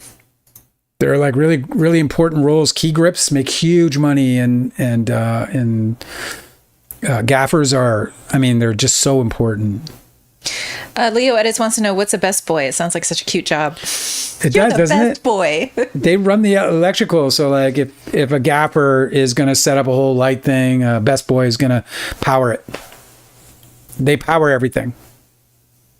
They're the power. Is there only one? Is he the best boy? No, there could be more than one best boy. Where do you think the name comes from? I guess I used to know. Like so many other things, I used to know. And like so many other things, I have forgotten. That's neat. So I sent you earlier that Weird Al Yankovic had posted his condolences. To? Not his condolences. I guess, is it his condolences when he's grieving? Okay. What, he eulogized? What did he do? Yes. Do you know a guitarist named Rick Derringer? The name is familiar. First of all, I just want to say thank you for bringing him up, because before you continue, I just want to say that I don't know who it was. It was somebody that with a decent sized influencer who said that it's high time that Weird Al Yankovic get into the Rock and Roll Hall of Fame. Yep. And I couldn't agree more with that. And I saw him live in Atlantic City, and the dude floored me. I mean, he was a fucking grade A entertainer. Anyway, what were you going to say? Okay, so Rick Derringer, he was an American musician. He passed away today. Oh, did he? Let me see if he I was an know. American musician, producer, and songwriter. He gained success in the 60s with his band, the McCoys. Yeah, okay, Their so I didn't debut know him very single, well, no. Hang On Sloopy. Hang On Sleepy? Sloopy. Sloopy. Hang On. You know that one, right? Yeah, really, that's theirs. Also, he was in Ringo's band. Ringo Starr and his All-Stars. He was in a bunch of different bands. Also, in 1973, he found further success with his song Rock and Roll Hoochie Coo. You know that one? Yeah. That's a good one. The guy's like a fucking legend, bro. Yep, total legend. These legends, bro, that you just don't even know their names. It's like straight legend. He worked with brothers Edgar and Johnny Winter. They also had He's a brother. He's a Winter brother. No, they are. Oh, he well, I worked knew with that. them. Oh, yeah. So he's I was also. like, why wouldn't he go stay with the name Winter? He also produced all of their gold and platinum records, including Free Ride. Oh, neat. And then he also was the reason why Weird Al Yankovic was talking about him today is because I sent you this. I don't know if you want to put it on. Oh yeah, where is it in email? Yep. I'll get it. I'm gonna get you we're gonna set up a doc for that so that I can make this even easier. Weird Al's very sad about it today. It's a really funny picture. Did you pull it up? I'm about to. I just saw an urgent message from our landlord. I'll get to it later. That's Thank not you very good. much. Yeah, it's about the tree service that's coming. All right, you got it? I'm going to read it when you got it up. Why is my transitions broken? Yeah, it's up. It's up already. I'm very sad to say that my friend, rock guitar legend Rick Derringer, has passed. Rick produced my first 6 albums and played guitar on my earliest recordings, including the solo on Eat It. He had an enormous impact on my life and will be missed greatly. R.I.P., says Weird Al. It's a great photo of him. He played the solo on Eat It, but it was a cover. I don't know. It's well, He covered the solo. Yeah, of course. Yeah, to a T. By the way, I thought the guitar work on Eat It, where it was great. I was just thinking of Eat It the other day, as a matter of fact. Also, this guy, Rick Derringer, produced the World Wrestling Federation's album, The Wrestling Album, and its follow-up titled Pile Driver, The Wrestling Album 2. And those albums featured the entrance song for Hulk Hogan, Real American, which was initially the theme song of the tag team U.S. Express. I wonder how he felt about Hulk Hogan as he approached his final days. And also, he also produced 3 songs from the soundtrack of the 1984 Tom Hanks film Bachelor Party. Oh, I love that movie. Did you see it? No, oh, dude's a legend. He's a legend. And he's gone. Well, he's left the building. It's sad to say. He's gone to the big rock and roll venue in the sky. Indeed he has. There we go. So interesting. I just love that the 60s and 70s produced so many rock songs that were about rock. That were actually about rock? Yes. Like, let's write a rock song about granite, the music that we play. Oh. Like, there's so many songs that are like, rock and roll is awesome. Yeah. It's basically the premise of the song. You know what's funny about how, like, when you get older and you start finding out what songs really were about? Like, I'm a Judas Priest fan. I was a Judas Priest fan since I was 13 years old. I remember I went to a party once and I was like 14, and it was like, I think the first time I got drunk and maybe even the first time I got high, but Unleashed in the East was playing, and it like changed my life. Like, I was like, this is inhuman. This music is inhuman. Were you having a hard time at the party when you heard it? Very hard time. But the music, you were like, are you all right, man? And you're like, I don't know. I gotta go. I'm supposed to be home when the lights come on. You know, when the street lamps come on, it's when you're supposed to be home. And where was I going with this? Rock and roll songs about rock and roll. So, you know, Breaking the Law, right, is Judas Priest's most famous song. It's not my favorite song of Judas Priest by any means, but you know the song, right? Yes. And that's about Margaret fucking Thatcher. It's a political song. Like, absolutely nobody growing up in the 80s knew that Rob Halford was writing a song about how Margaret Thatcher gets away with breaking the law. Yeah. Yeah, or like the Guns N' Roses song where he's talking about murder. I used to love her. Where he's talking about murder, and it's about his dog. But I had to kill her. Yeah. And now she's buried. Yeah, that song's great too. I loved it. When I was like, at first I was like, wow, he was confessing to murder. No. Okay, what else? Well, kind of, because he killed his dog. In news that, like, you know, there's something more behind this, but this like headline just stopped me dead. It says 50 Cent gets a green light to seize a former employee's home, and then he got back to mocking Diddy. Seize a former employee's home? Yeah.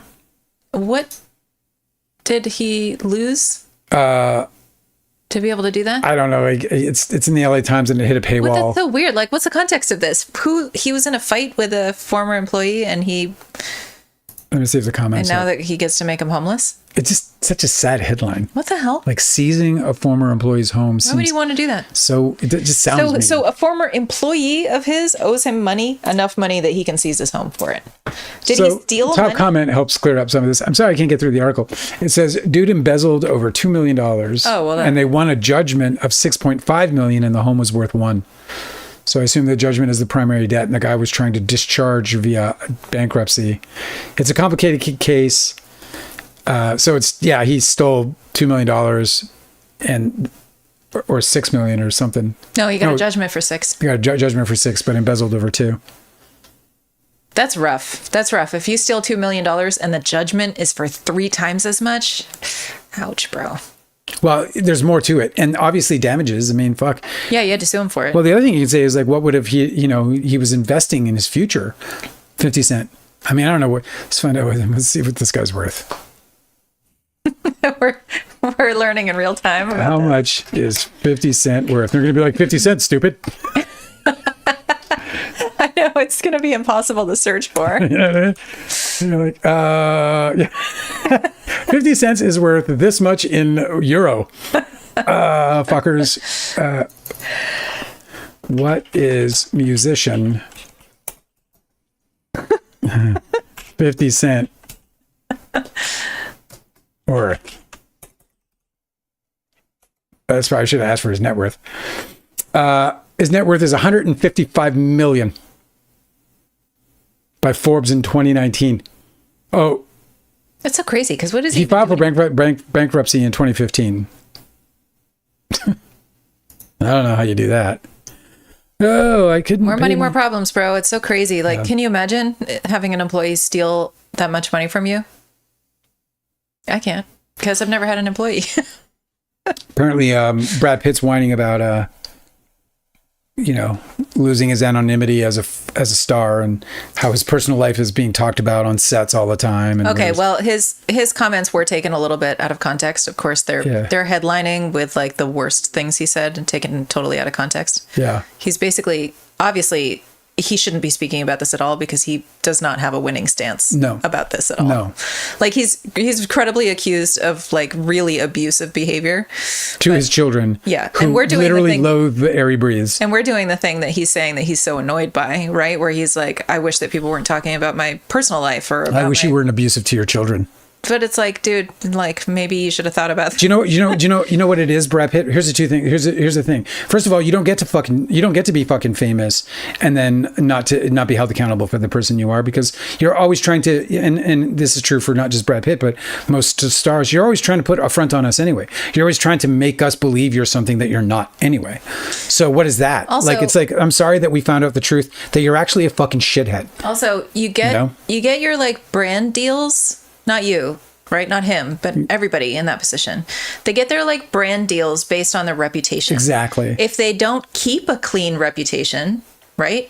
Because they lose their brand deal badly, then their star falls. Like, that's right. That's just the currency, dude. That's, no Pepsi for you, buddy. That's exactly why every time you see celebrities fighting with celebrities, it's always a reputational attack, because it's the only thing that they have of value anymore. They're all so rich. So you can't like just be like, oh, I'll sue you for money. They're like, I don't give a shit. I got more money. I'll make more money, whatever. It's always a reputational attack, because that's the only thing that they have that's actually vulnerable, that's actually fragile, that's actually valuable. And so, like, he just lost the reputational fight, and a lot of people believe that he did it himself. And so, I'm sorry, bro. You can complain about it all you want, but that's just going to make us talk about it more. Wasn't complaining when he had a good reputation. He wasn't complaining when he was adored. Also, nobody was talking about this last week before he said so in an interview. So, I think my advice to anybody who's dealing with a reputational problem like that is to get better at evading a question. Don't answer a question like that. If you don't want people talking about it, don't talk about it. I fucking, listen, man. I heard what his kids said. And I came from an abusive home. And there are certain things about, there are certain things that I have noticed when people speak about the abuse they endured that is common. There's like certain common things that happen. Do you recognize? That I recognize. And I can't say what they are specifically because I don't have in front of me what they said. But I remember as I read it, I was like, yep, truth.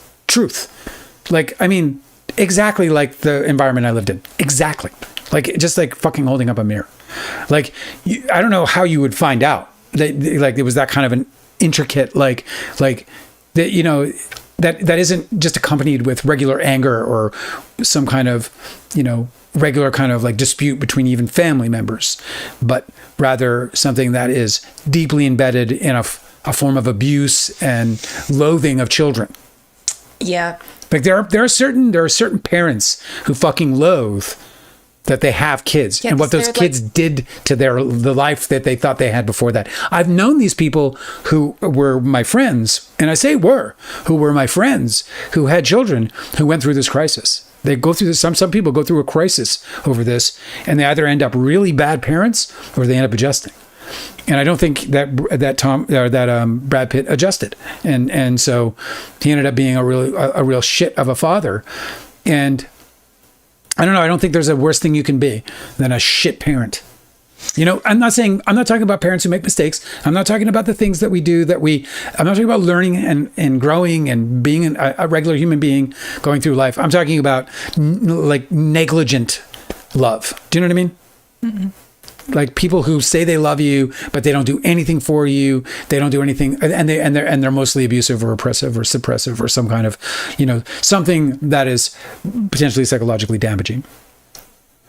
And that's Brad Pitt. His interview involved him talking about how he's been really famous for like 30 years and how it's just it's constantly having to navigate the level of fame where people are really interested in your personal life is really challenging. Yeah, I imagine it would be. And I don't know why he hasn't just gotten better at, like, where's his media training? Like, because here's the thing. Like, I know that he's good at avoiding more of this, but that he slipped up this time and talked about this topic and said that he hates it. Well, now we're talking about it. Like, that's really foolish. No, it's like it is a weird thing, like, because they get trapped into their own world where they got to, like, they say something that isn't, like,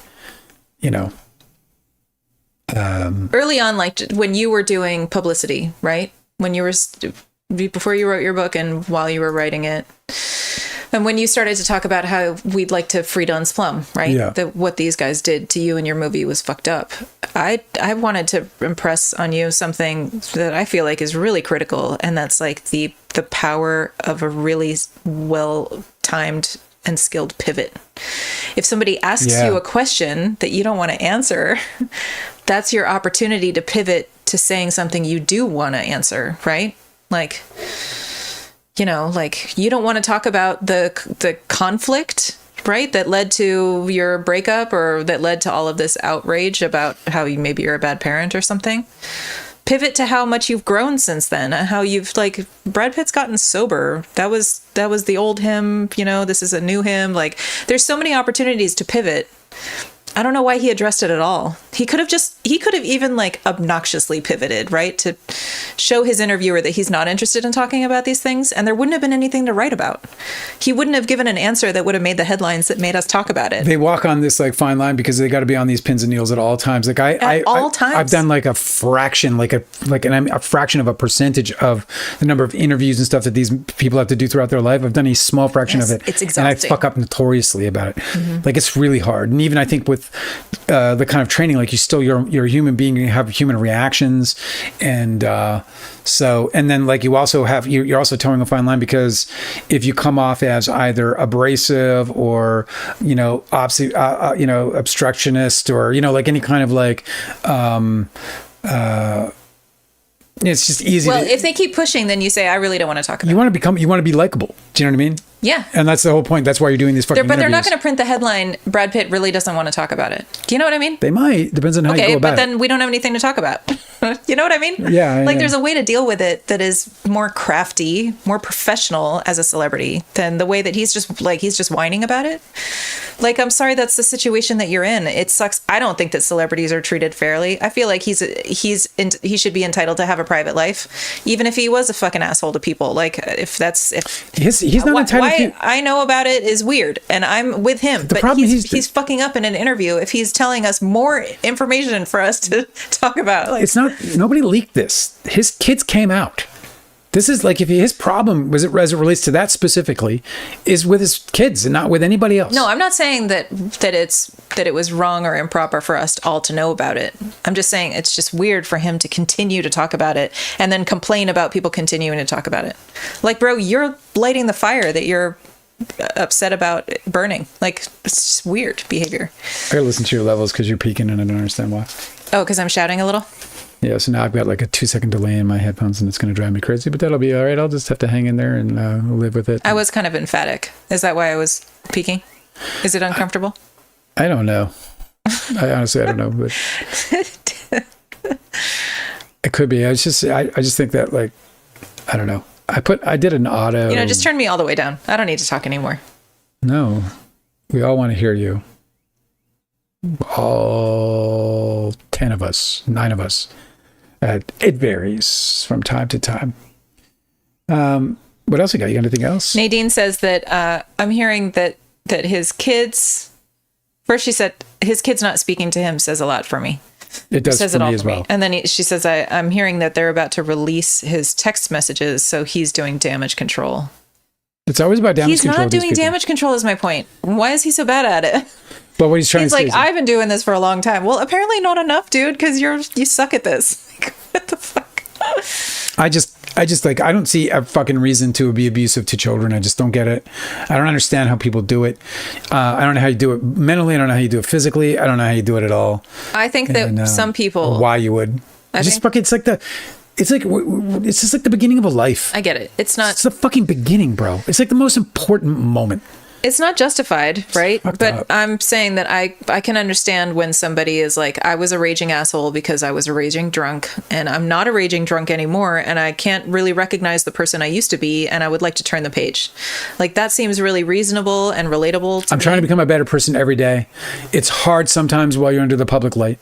Like, there's just a million ways to say it. He could have been like, I really regret ruining people's trust and the trust that my kids had in me, and I wish that it had gone differently, but I have to deal with the repercussions of what actually happened in reality, and it sucks. Or you're right, you could have just said it was a tomato basil sandwich, actually. Right? You could pivot. You know what I'm really proud of is the excellent sandwich I made today. Damn, that sounds good. A tomato basil People would be like, Brad Pitt, headline, Brad Pitt is totally insane. Has lost his brain.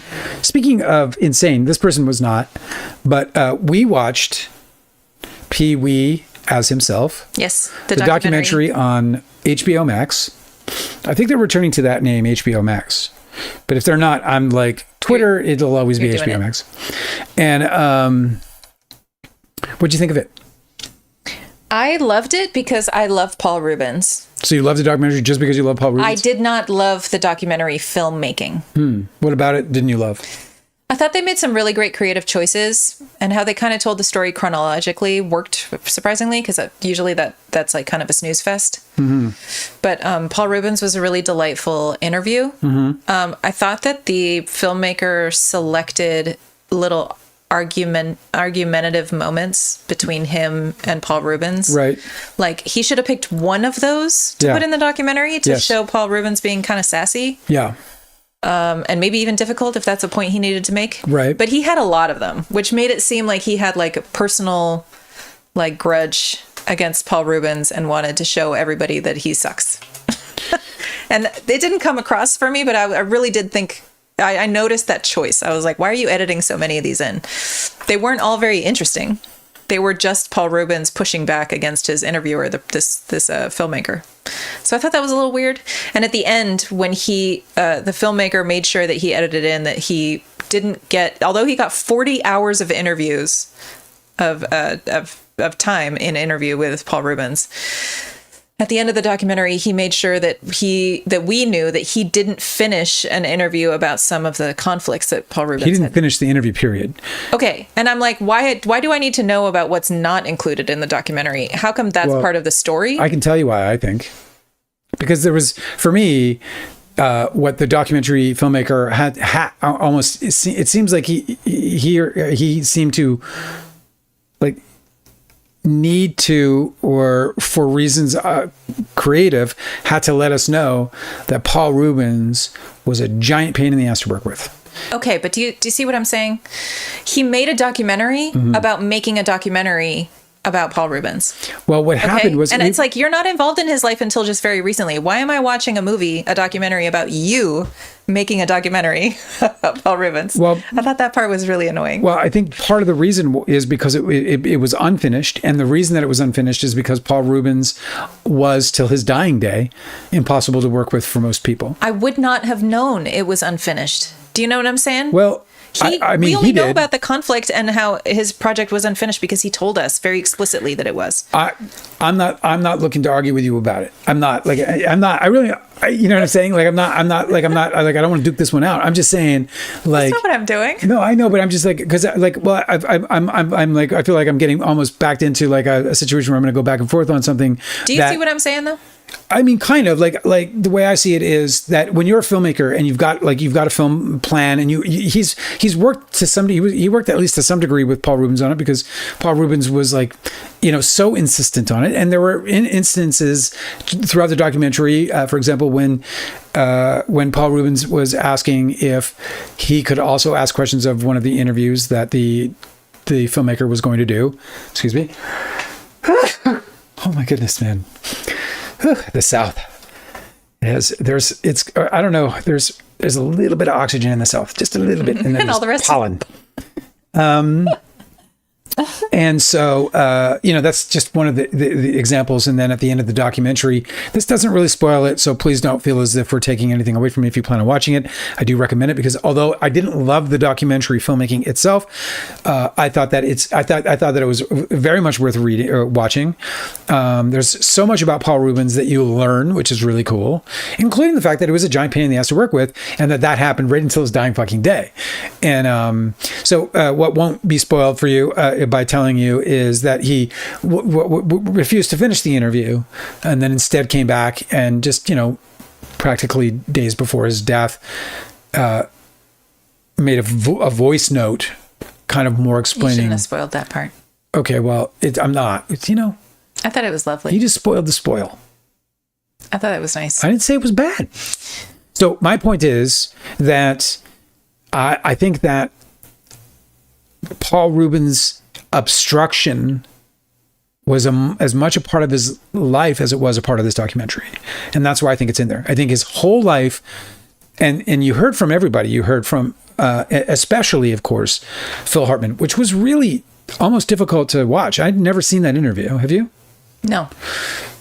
So, look, Paul Rubens I have so much interesting things to say about him after I've learned from that documentary.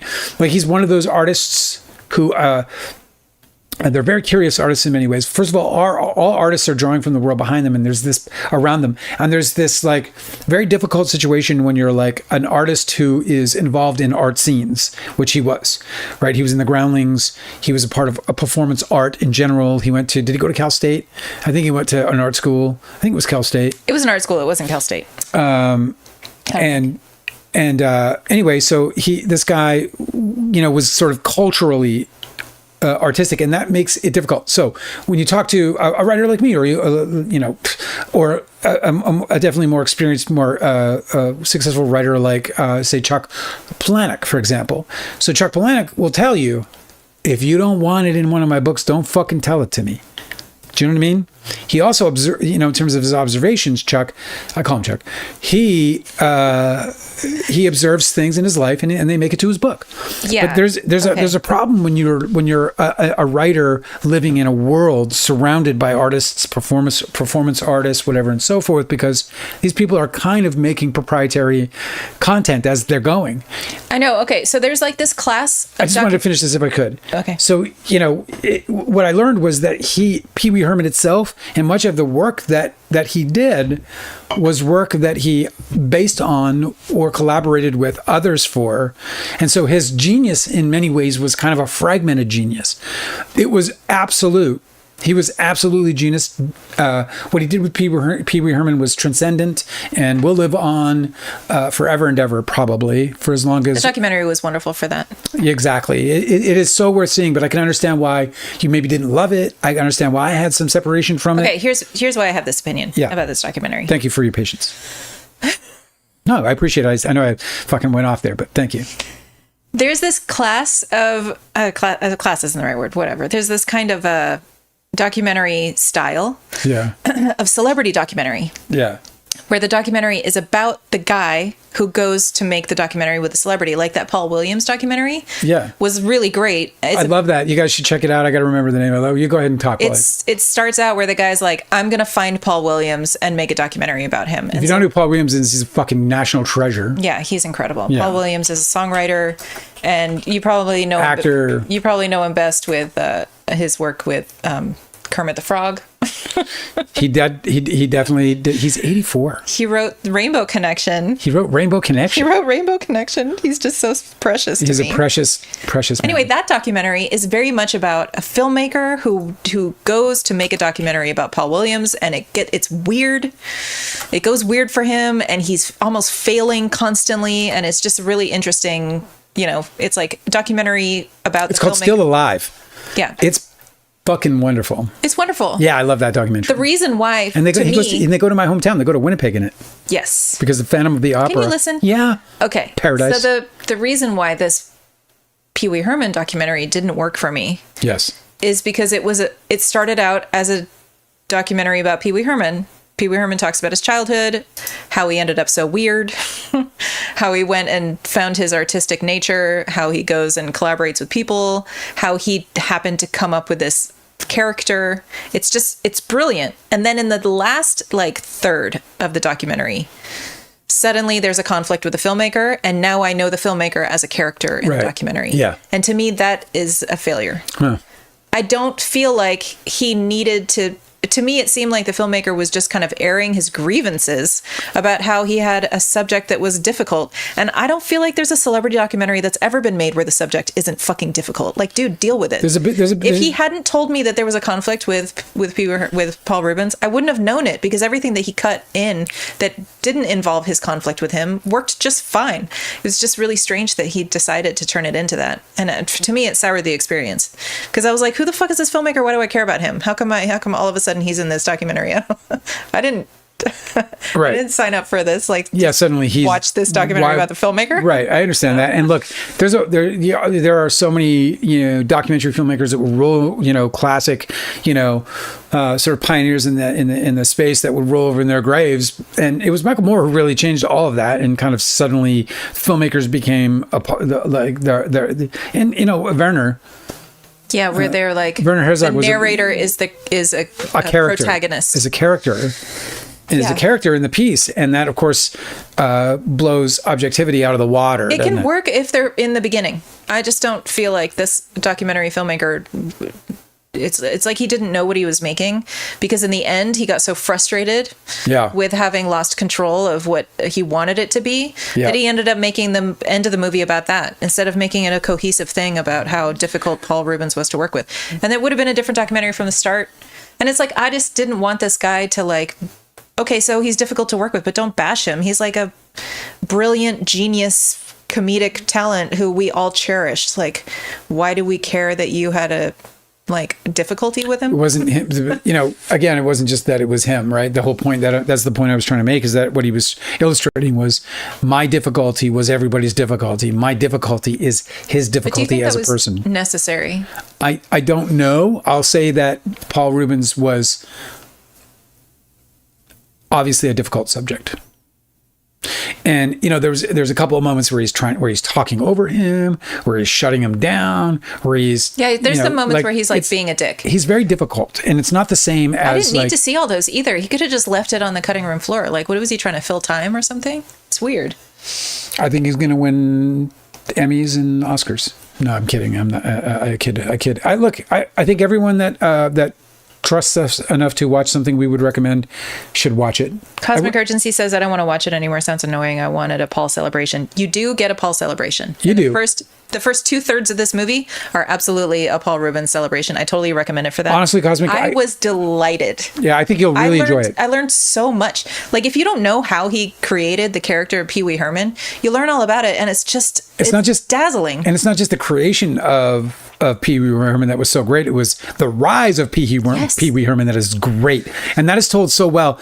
So I couldn't recommend it enough. Cosmic Urgency. Also, as like a snapshot on creativity and how creative geniuses get their inspiration.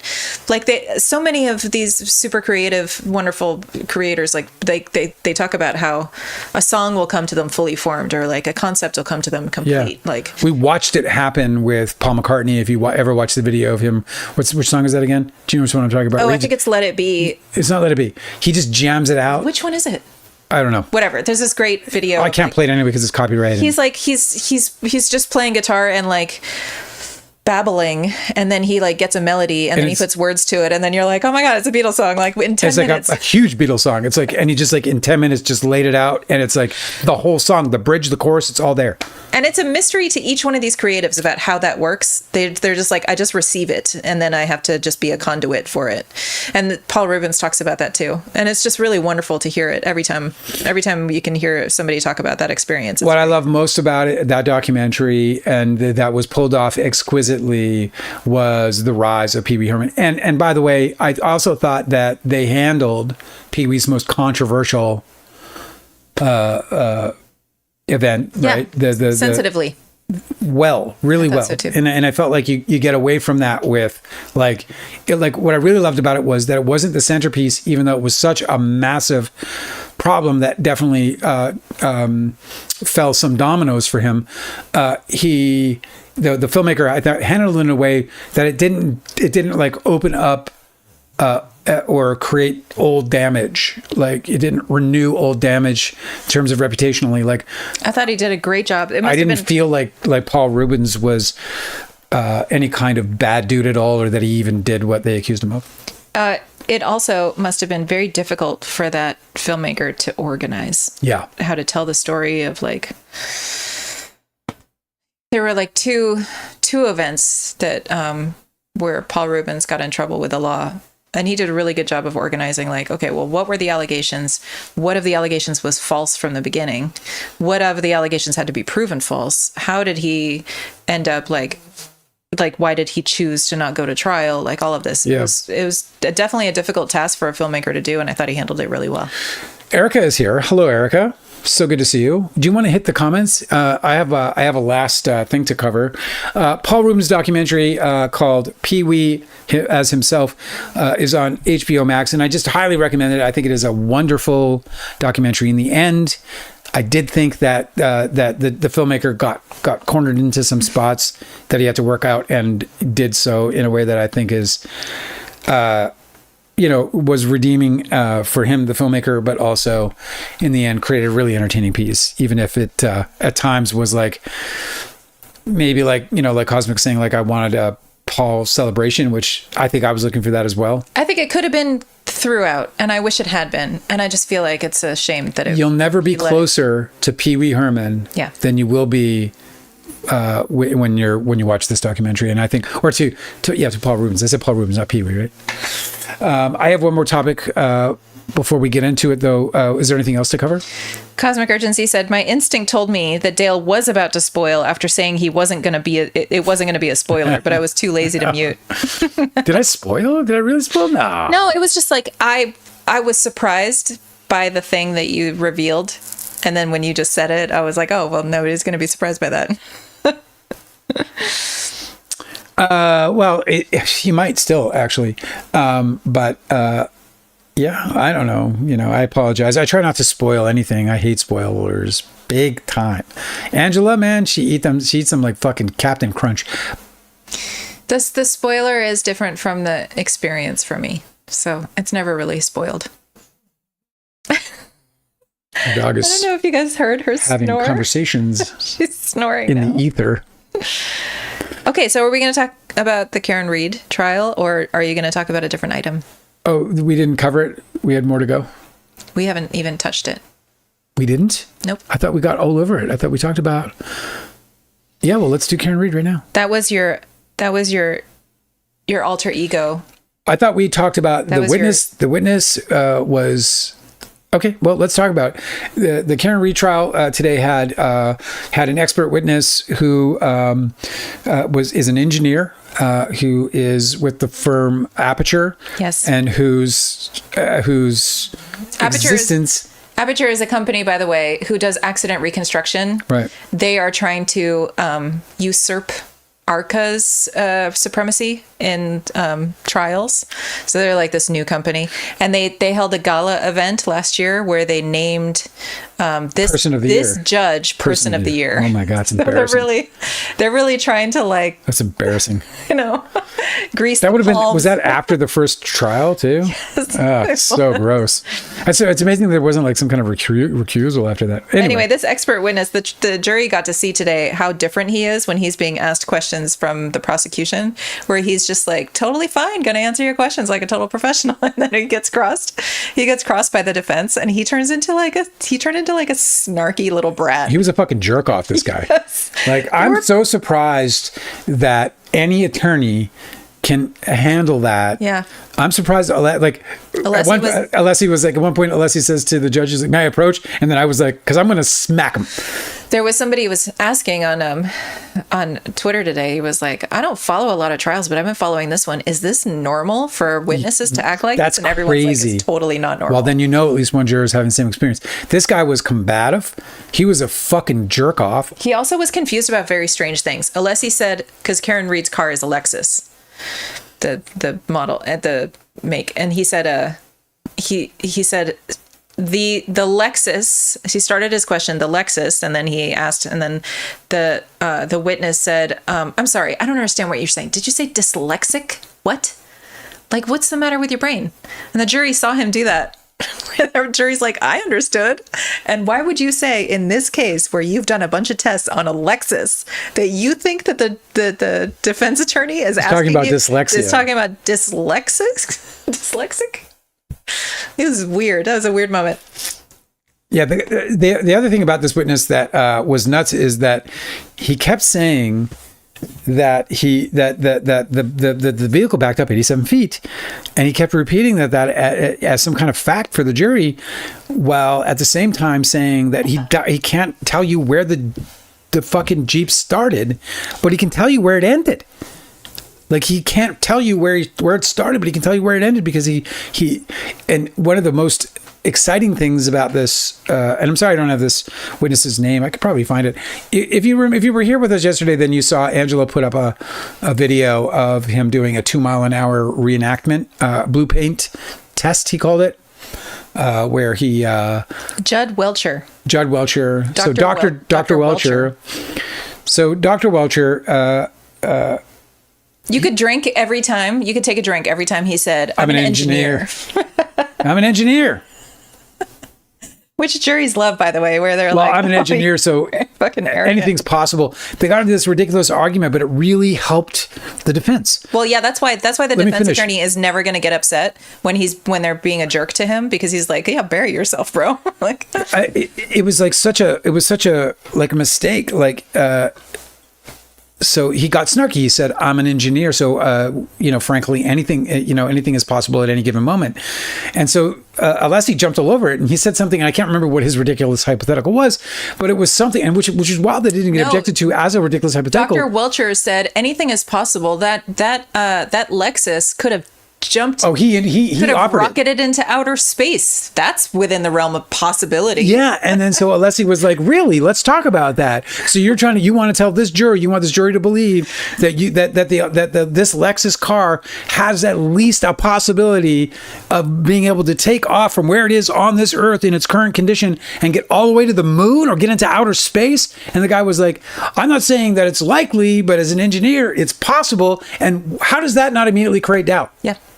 Like, he just kept creating doubt. Discredits him for sure. He just constantly created doubt over and over again. He created doubt when he said he couldn't exactly say precisely where the vehicle started to back up, but he could tell us precisely when it stopped or when it struck O'Keefe and where. The defense attorney Alessi really won. Like, it was at least 2 different times where he got this expert witness to say, "No, I couldn't have determined that," the answer to his question, because we didn't have enough information. Well, one of the questions was, you did a test at 2 miles an hour, but you didn't do a test at 20 miles an hour, did you?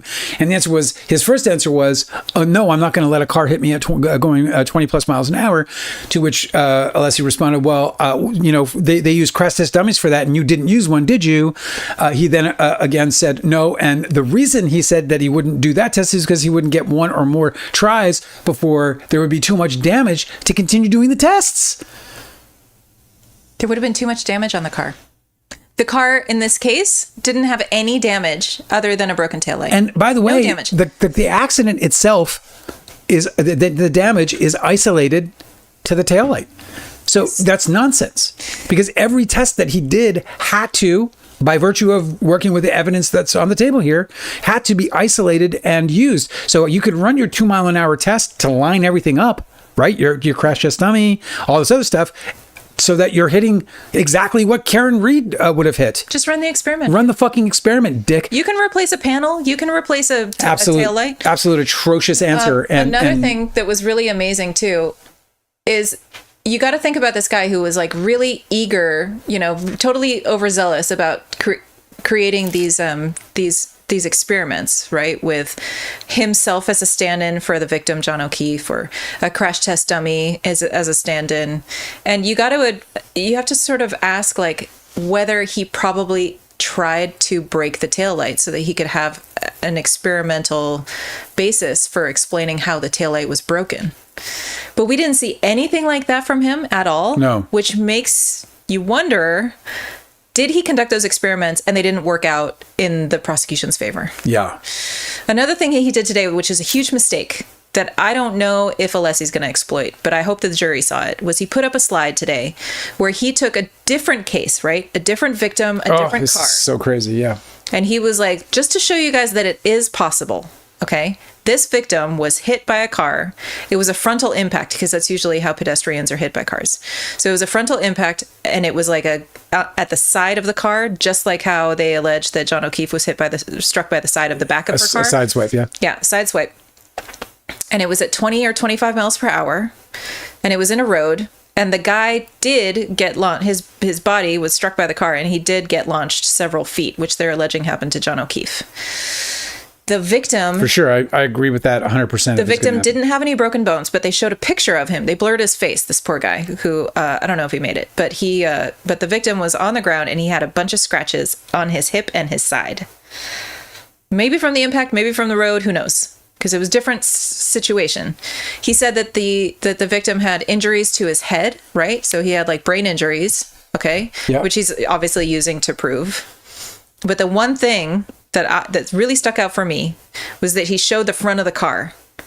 And not only did the front of the car have a broken taillight that was just cracked, but it also had a shit ton of damage. In the hood, in the bumper, on the what is it called? The side part over your wheel? Wheel well? No. Or the fender. The fender? Yes. And it was dented all across the front of that car. And that's something that Karen Read's car does not have. Doesn't have a single dent. Another thing that they have not talked about yet. He even said on the stand, he said, I didn't get any data reporting from the vehicle, because he's analyzing all of this data. He's got all these charts and stuff. He said, I didn't get any data reporting from the car's crash prevention. In other words, the car did not detect anything behind it. The car didn't detect that she was about to hit something. Nope. Because maybe she never hit anything. This is what I'm saying. It's just crazy. Maybe she didn't hit anything. So What's aside up, from him TikTok? being a total jerk. What's going on, Leo Edits? You all right? Everybody's gone quiet in the chat. Because they're listening. You could listen too, you know. That's what it sounds like? Yeah. It's just bubbles. Just the slowing of the heartbeat. What else? You saw it today. Oh, the arm. The arm. The hardest thing that they have to prove in this trial is how John O'Keefe got the injuries on his right arm. The scrapings that they call. Look exactly like he was mauled by a dog. A dog that got pulled off of him before it could actually like do any tearing. You know, because a dog will typically like puncture and then they'll shake. And that's how tearing happens. But a dog bite is just a puncture bite or puncture wounds. Unless you pull the dog off or somehow you escape the dog, then it'll get scraped. But if the dog's allowed to stay on somebody, they'll... Or the dog could be launching at you. Yes. And be passing by that way. And then that could cause the injury. No, it happened to me. I know this. But typically, if a dog is allowed to stay on you, right? Like police dogs do this because they've restrained their suspect in the dog attacks. Yeah, they'll... If they bite hard and shake, that's a very, very noticeable, very bad damage. Okay, so John O'Keefe doesn't have that, but he does have what looks like punctures and scrapes, or at least deep scrapes. Mm-hmm. Somebody was saying that they thought that the image that we're seeing was manipulated to darken.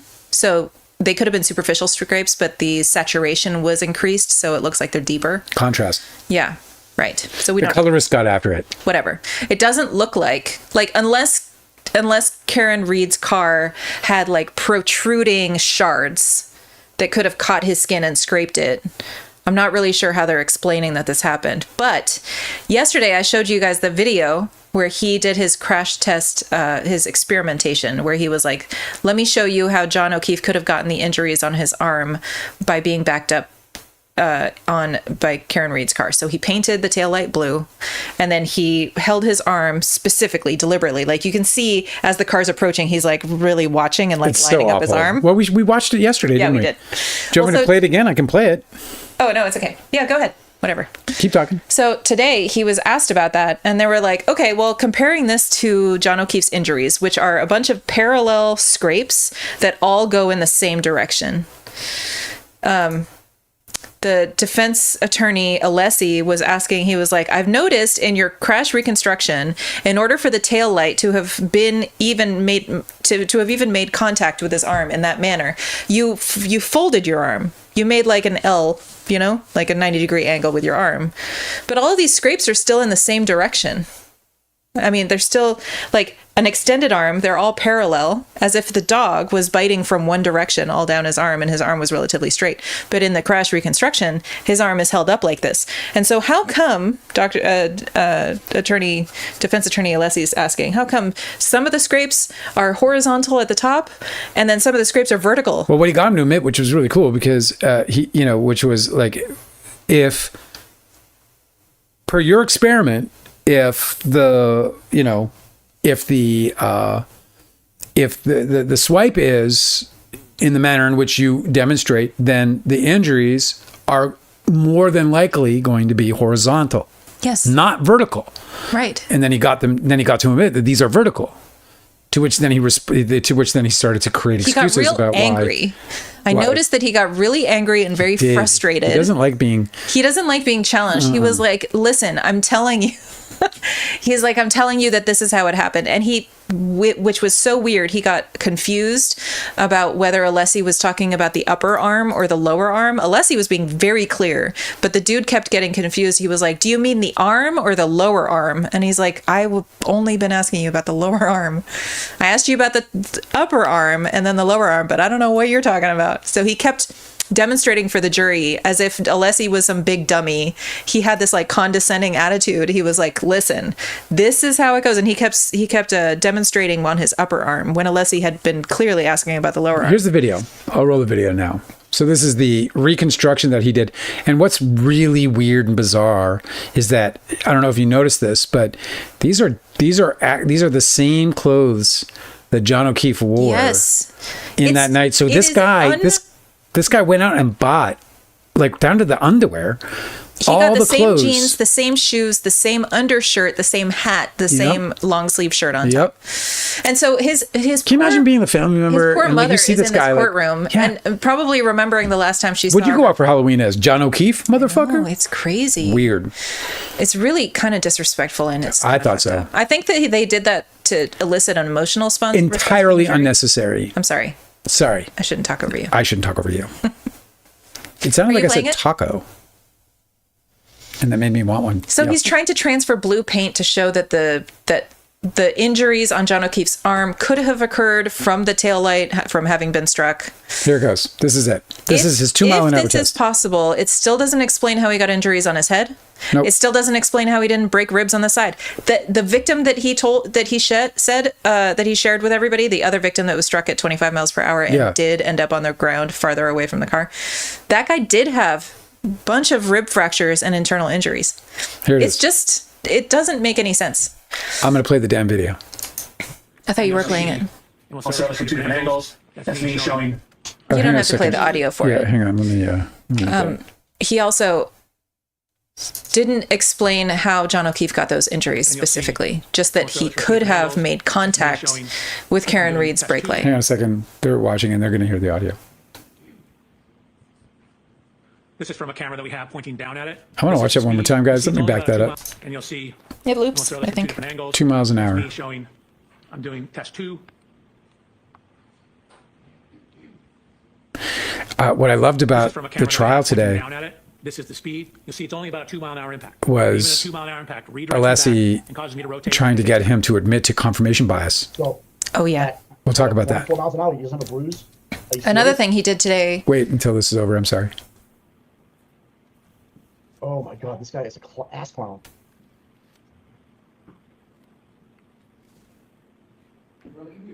Yes.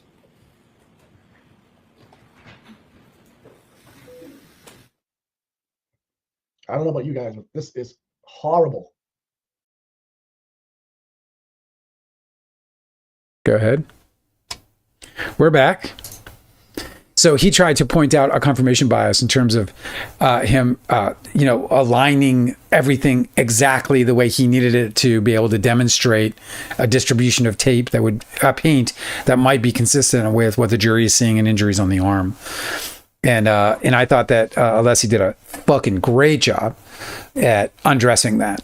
Yeah. Also, like, can you explain the scrapes? How did the fuck did that happen? Because he said, "Are these not vertical? Are these vertical?" And he was like, "Yeah, those are vertical." And then he was like, "And these are horizontal." He was like, "Listen, man, I don't have all the answers." When you move the arm, he's like, wouldn't if the arm was the way you say it was, why wouldn't it produce a similar scrape to the one that's near the bicep, which he had Welcher? Yeah. He had Welcher point with his laser pointer to the injury specific, that he was specifically talking about, which was an injury like right around here that had these vertical lines, whereas that were going. No, they're horizontal. I'm sorry, they were horizontal, but if the arm was up as he posed in his video, it was the ones on the forearm that were a problem, right? Because if they were up as he posed, then they should have behaved in an entirely different way. They should have been down the arm. If the upper arm ones are horizontal, right? Then the ones on the forearm should have been down the arm. It doesn't make any sense. He also he asked him.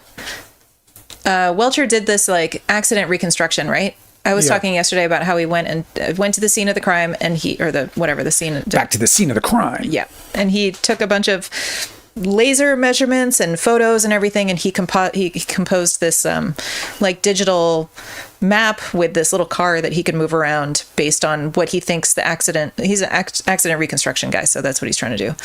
And then Alessi asked him, he was like, "What about the other cars parked on the street?" Because Dr. Welcher admitted that he heard that there was a Ford F-150 parked in front of the house. And then another person had testimony where they said that they thought they saw a Jeep parked out front. So that's potentially 3 cars with Karen Reed's Lexus. And in none of his accident reconstruction are there any other cars on the street. And he's saying that Karen Reed's car backed up at a high rate of speed, at 24 miles per hour, backed up straight up to where they think that John O'Keefe was, having not gone onto the lawn, but close to where the lawn began. But there's other cars on the street. So how would she have been able to do that? Doesn't make any sense. There's too much doubt. He also missed a That's huge the problem. detail. All the guy did was confirm doubt. He didn't confirm any facts. Dr. Alessi was like, is he a doctor? Yes. No, Dr. Alessi? I think maybe he's a doctor. Anyway, whatever. The defense attorney. Barrister. Okay. Esquire. He cornered him a lot of times and got him to say to the jury, I didn't have enough information to be sure about what actually happened. He was like, in your accident reconstruction, how did this sort of thing happen? Which is was a totally normal question. The guy's got like grids of numbers. He apparently knows everything. And he got him to say at least twice, actually, I don't know how that happened because we don't have enough information. I mean, immediately you cast doubt on everything because what you're saying, sir, is that there's just not enough information. Yep. Did you see Delicate's comment that she loves Michael Moore because she was in a documentary of his? The documentary I love Sicko, Michael Moore. I saw Sicko. So that means I saw you, Delicate, because I saw Sicko. Oh, no, I think she's just talking about the topic. No, the documentary is Sicko. Have you ever seen it? Yes, I know, but I don't think that I think you're misreading. I love Michael Moore. He made a movie about the trenches I was in. Oh, the trenches I was in.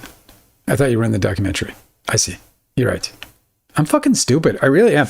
Like, what do you mean? I'm just not that smart. That's not true. I'm not that smart. Especially if you take a comma out of the situation. You remove a comma. No, I know, Delicate. I'm stupid. I'm going to remind you that you said that next time we argue. Listen, you said yourself you're not that smart. Yeah, but you're supposed to say, no, you're smart. You're supposed to say, no, you're beautiful. That would be so rude. All right, my wrap up. Well, I got 2 things. My quick wrap up is that Hailey Bieber is going to be selling her makeup line or something. She's getting $1 billion for it. What? Yeah. I am in the wrong business. They are offering a fucking billion to Hailey Bieber because you know what? She doesn't already have enough money. And the good news about her $1 billion is that that money will be hoarded until her death and will be useless otherwise, except to allow us to talk about all of the money she has. Well, good for her. She'll be able to put an offer on one of the $62 million price tagged homes that are out there. There's like a plethora of all these people abandoning their $60+ million mansions. I wonder if the sweatshops and the factories overseas that helped create these beauty lines get any cut of the sale price. I wonder. You'd think. Everybody really very quickly forgot about how Rihanna, they wanted her to be like the world's first ethical billionaire, but apparently all of her stuff is sweatshop too. And they were just like, oh, well, whatever, she gets a pass. It doesn't count with that one. Okay. Justin is poor too. I know. Poor Justin. He only made $100 million on that movie. So my last thing that I'm excited to share with you, because it's a topic I just love, is Jeremy Renner says that experiencing death, this is in Variety today, Jeremy Renner says experiencing death during the snowplow accident felt like a, quote, great relief, and that it was the most exhilarating peace you could ever feel, and that he didn't want to come back. You've said this before. You didn't read those quotes, but you said he didn't want to come back. And I want to know, are you okay? Because you talk about Jeremy Renner's blissful death a lot. Well, I love this topic because, first of all, I'm writing about a person who's dealing with immense and terrible grief. Mm-hmm. And so it's important to me that way, but also with the telepathy tapes, and then I have two parents that are like they're on the escalator going up. You know what I'm saying? Yeah. Like they're not, they call me, and I just know that it's our age, bro. In all likelihood, my parents aren't going to see 2026, 2027 is definitely I'm going to be like a parentless individual at that point. What if they're listening, Dale? You don't know that. They're not listening. They're not listening. We have 3 people here right now, so they're not listening. We have 3 people here and 3 people there. As soon as I started talking about Jeremy Renner, eye rolls out. It's because I was yammering about the stupid witness today too long. Everybody bounced.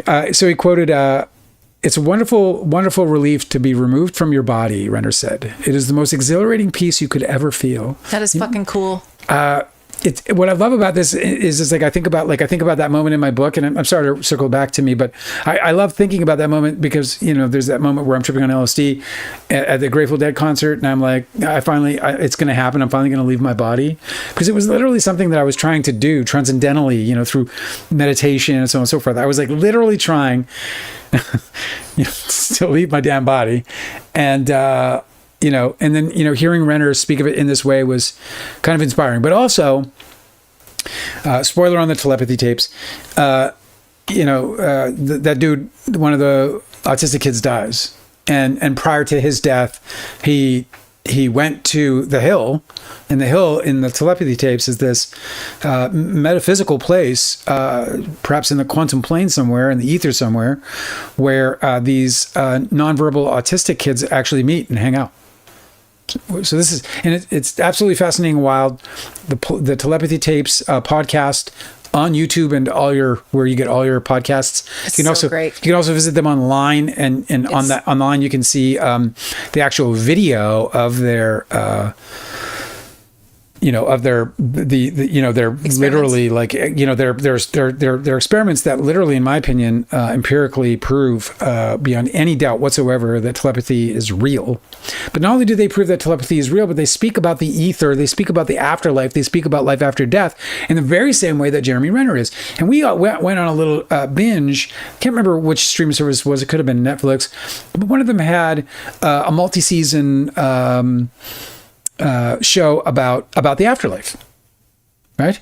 About people who had died and come back. And we're not talking about people who like, yeah, I was dead officially for 60 seconds. Like, we're talking about people that were fucking like that, you know, that were dead for 30 minutes, 20 minutes underwater, shit like this, you know, where their body had been cooled to 80 degrees, and they, you know, they speak of their experience.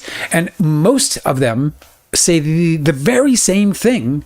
Yeah. You know, that Jeremy Renner says. Is he promoting a book? So check Did he this write out. a book about it? I don't know. I don't know. I don't know. Because that'd be awesome. I'd like to read it. I don't know. I haven't. I want to hear about his story. But His injuries must have been a gore show. Renner wrote in his book, yes, that he briefly died about 30 minutes after his snowcat, a large snowplow that weighs at least 14,000 pounds. They must have thought that he was like shredded meat. The way interesting that he died and wrote a book where he's like, fuck, I better get this shit down on paper because who knows how long I'll last. Yeah, well, I would, man. That's such a unique experience. And also, you know, I think a lot of people have this message to share. If you're like dealing with some sort of like a, you know, terminal diagnosis or something, I think it would be really comforting to read this sort of stuff. So I'm glad people are sharing those stories. JC, Dalekid saying I should make a movie about the hill. I would rather like that be like a music video. Like, there's just something about that I think would be like musically perfect and like a way in which you can like tell the story through music. That sounds terrible. Hey, you know what? Nobody asked you. Nobody asked you. I wish somebody would make a movie about the hill, but you don't even know. You don't know what I'm capable would you of. You wouldn't be able to explain anything. What are you talking about? You should do it. You should definitely do it. You're not encouraging. I'm sure that I'm wrong and you're going to be brilliant and it's going to turn out perfect. One of the things that I love about what Jeremy Renner and all these people are telling us about the afterlife isn't just that it's so beautiful, that it's like literally the greatest feeling they ever felt, that they never want to come back. But, you know, as you know, I went through, and as my book tells, I went through this period of depression. And in that period of depression, I very seriously considered checking out. And when I read this, I realize that the moment when this thing ends, is the moment when we experience the greatest thing of all time. That this entity, Dale Wheatley, is going to experience, that's the peak. I am in no rush to hit the peak. Yeah. Like, it immediately made me want to save that. Like a great dessert, you know? Like, you don't rush to get to the dessert. You go through everything and then you get to that dessert and let that dessert, you know, finish the night perfectly. That's cool. And so this is one of the things that it feels almost like a confirmation in many ways, in that like there's this wonderful, perfect moment waiting for us, and it's going to come at the culmination of everything that we have been and will ever be. And I think that's romantic and beautiful, and. Okay, fine. I'll make a movie about the hill, and I won't make it a music video. Maybe I'll make it a board game. That's great. You know, just make it a board game. And the objective is to get to the hill. It's like a non-verbal board game, too. You cannot speak. Hey, kind of sounds neat. I just noticed that I am tired. Ladies and gentlemen, I'm gonna go. I don't have a poem for you today.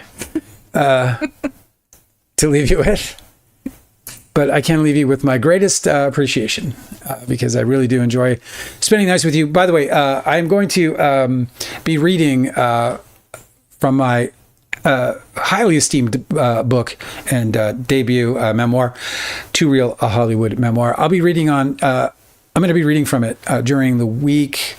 I'm going to do it this week and maybe next week. I'm going to do like half-hour readings. I'm just going to poke around with some daytime stuff. Can you say that it's on all the bestsellers list? If you say it like that, then you're not being specific. Can you just say that? No, I'm not going to. If I talk about Too Real as being a bestseller, I'm going to talk about it not being one. You could just be like manifesting it, but also never been a bestseller. Also fibbing at the same time. Yeah. It'll be fun. I'm going to read some cool things. And so catch you in the daytime reading from your book? So if you want to come check that out, please do, if you have some time. But otherwise, we'll see you at the regular time at 7 p.m. Today is Thursday? Is that right? Today is Wednesday. Today's Wednesday, so we've got Thursday and Friday left, and then we'll have the weekend off. I hope you guys are appreciating the work we're putting into the lives. We really are trying to make this a more pleasant experience for you every time we come around. And I am sorry that I am not always so well prepared these days, but it is because I am putting so much work into just getting this thing set up technically and getting it right. I'm new to all this stuff. A lot. That's true. And once I get it right, I think you can expect, some. A little more care in the way I'm preparing personally, but I do my best. But I promise I'll actually start reading articles once I can come up for air. But right now, I wake up and I just go and all the way into the live. I'm still trying to get a dog cam too. It's kind of like 12-hour days every day for me. Love you guys very much. I can't wait to see you guys tomorrow. And thank you so much for joining us on this evening. And please hit us up with DMs if you have any questions. And we'll see you guys tomorrow. You guys are wonderful. Good night. Good night. Good night, everybody. Good night, Angela. You got a lot of hearts at the end. Did I? Yeah. Yeah. Well, I got to stop streaming before I expose myself as a bad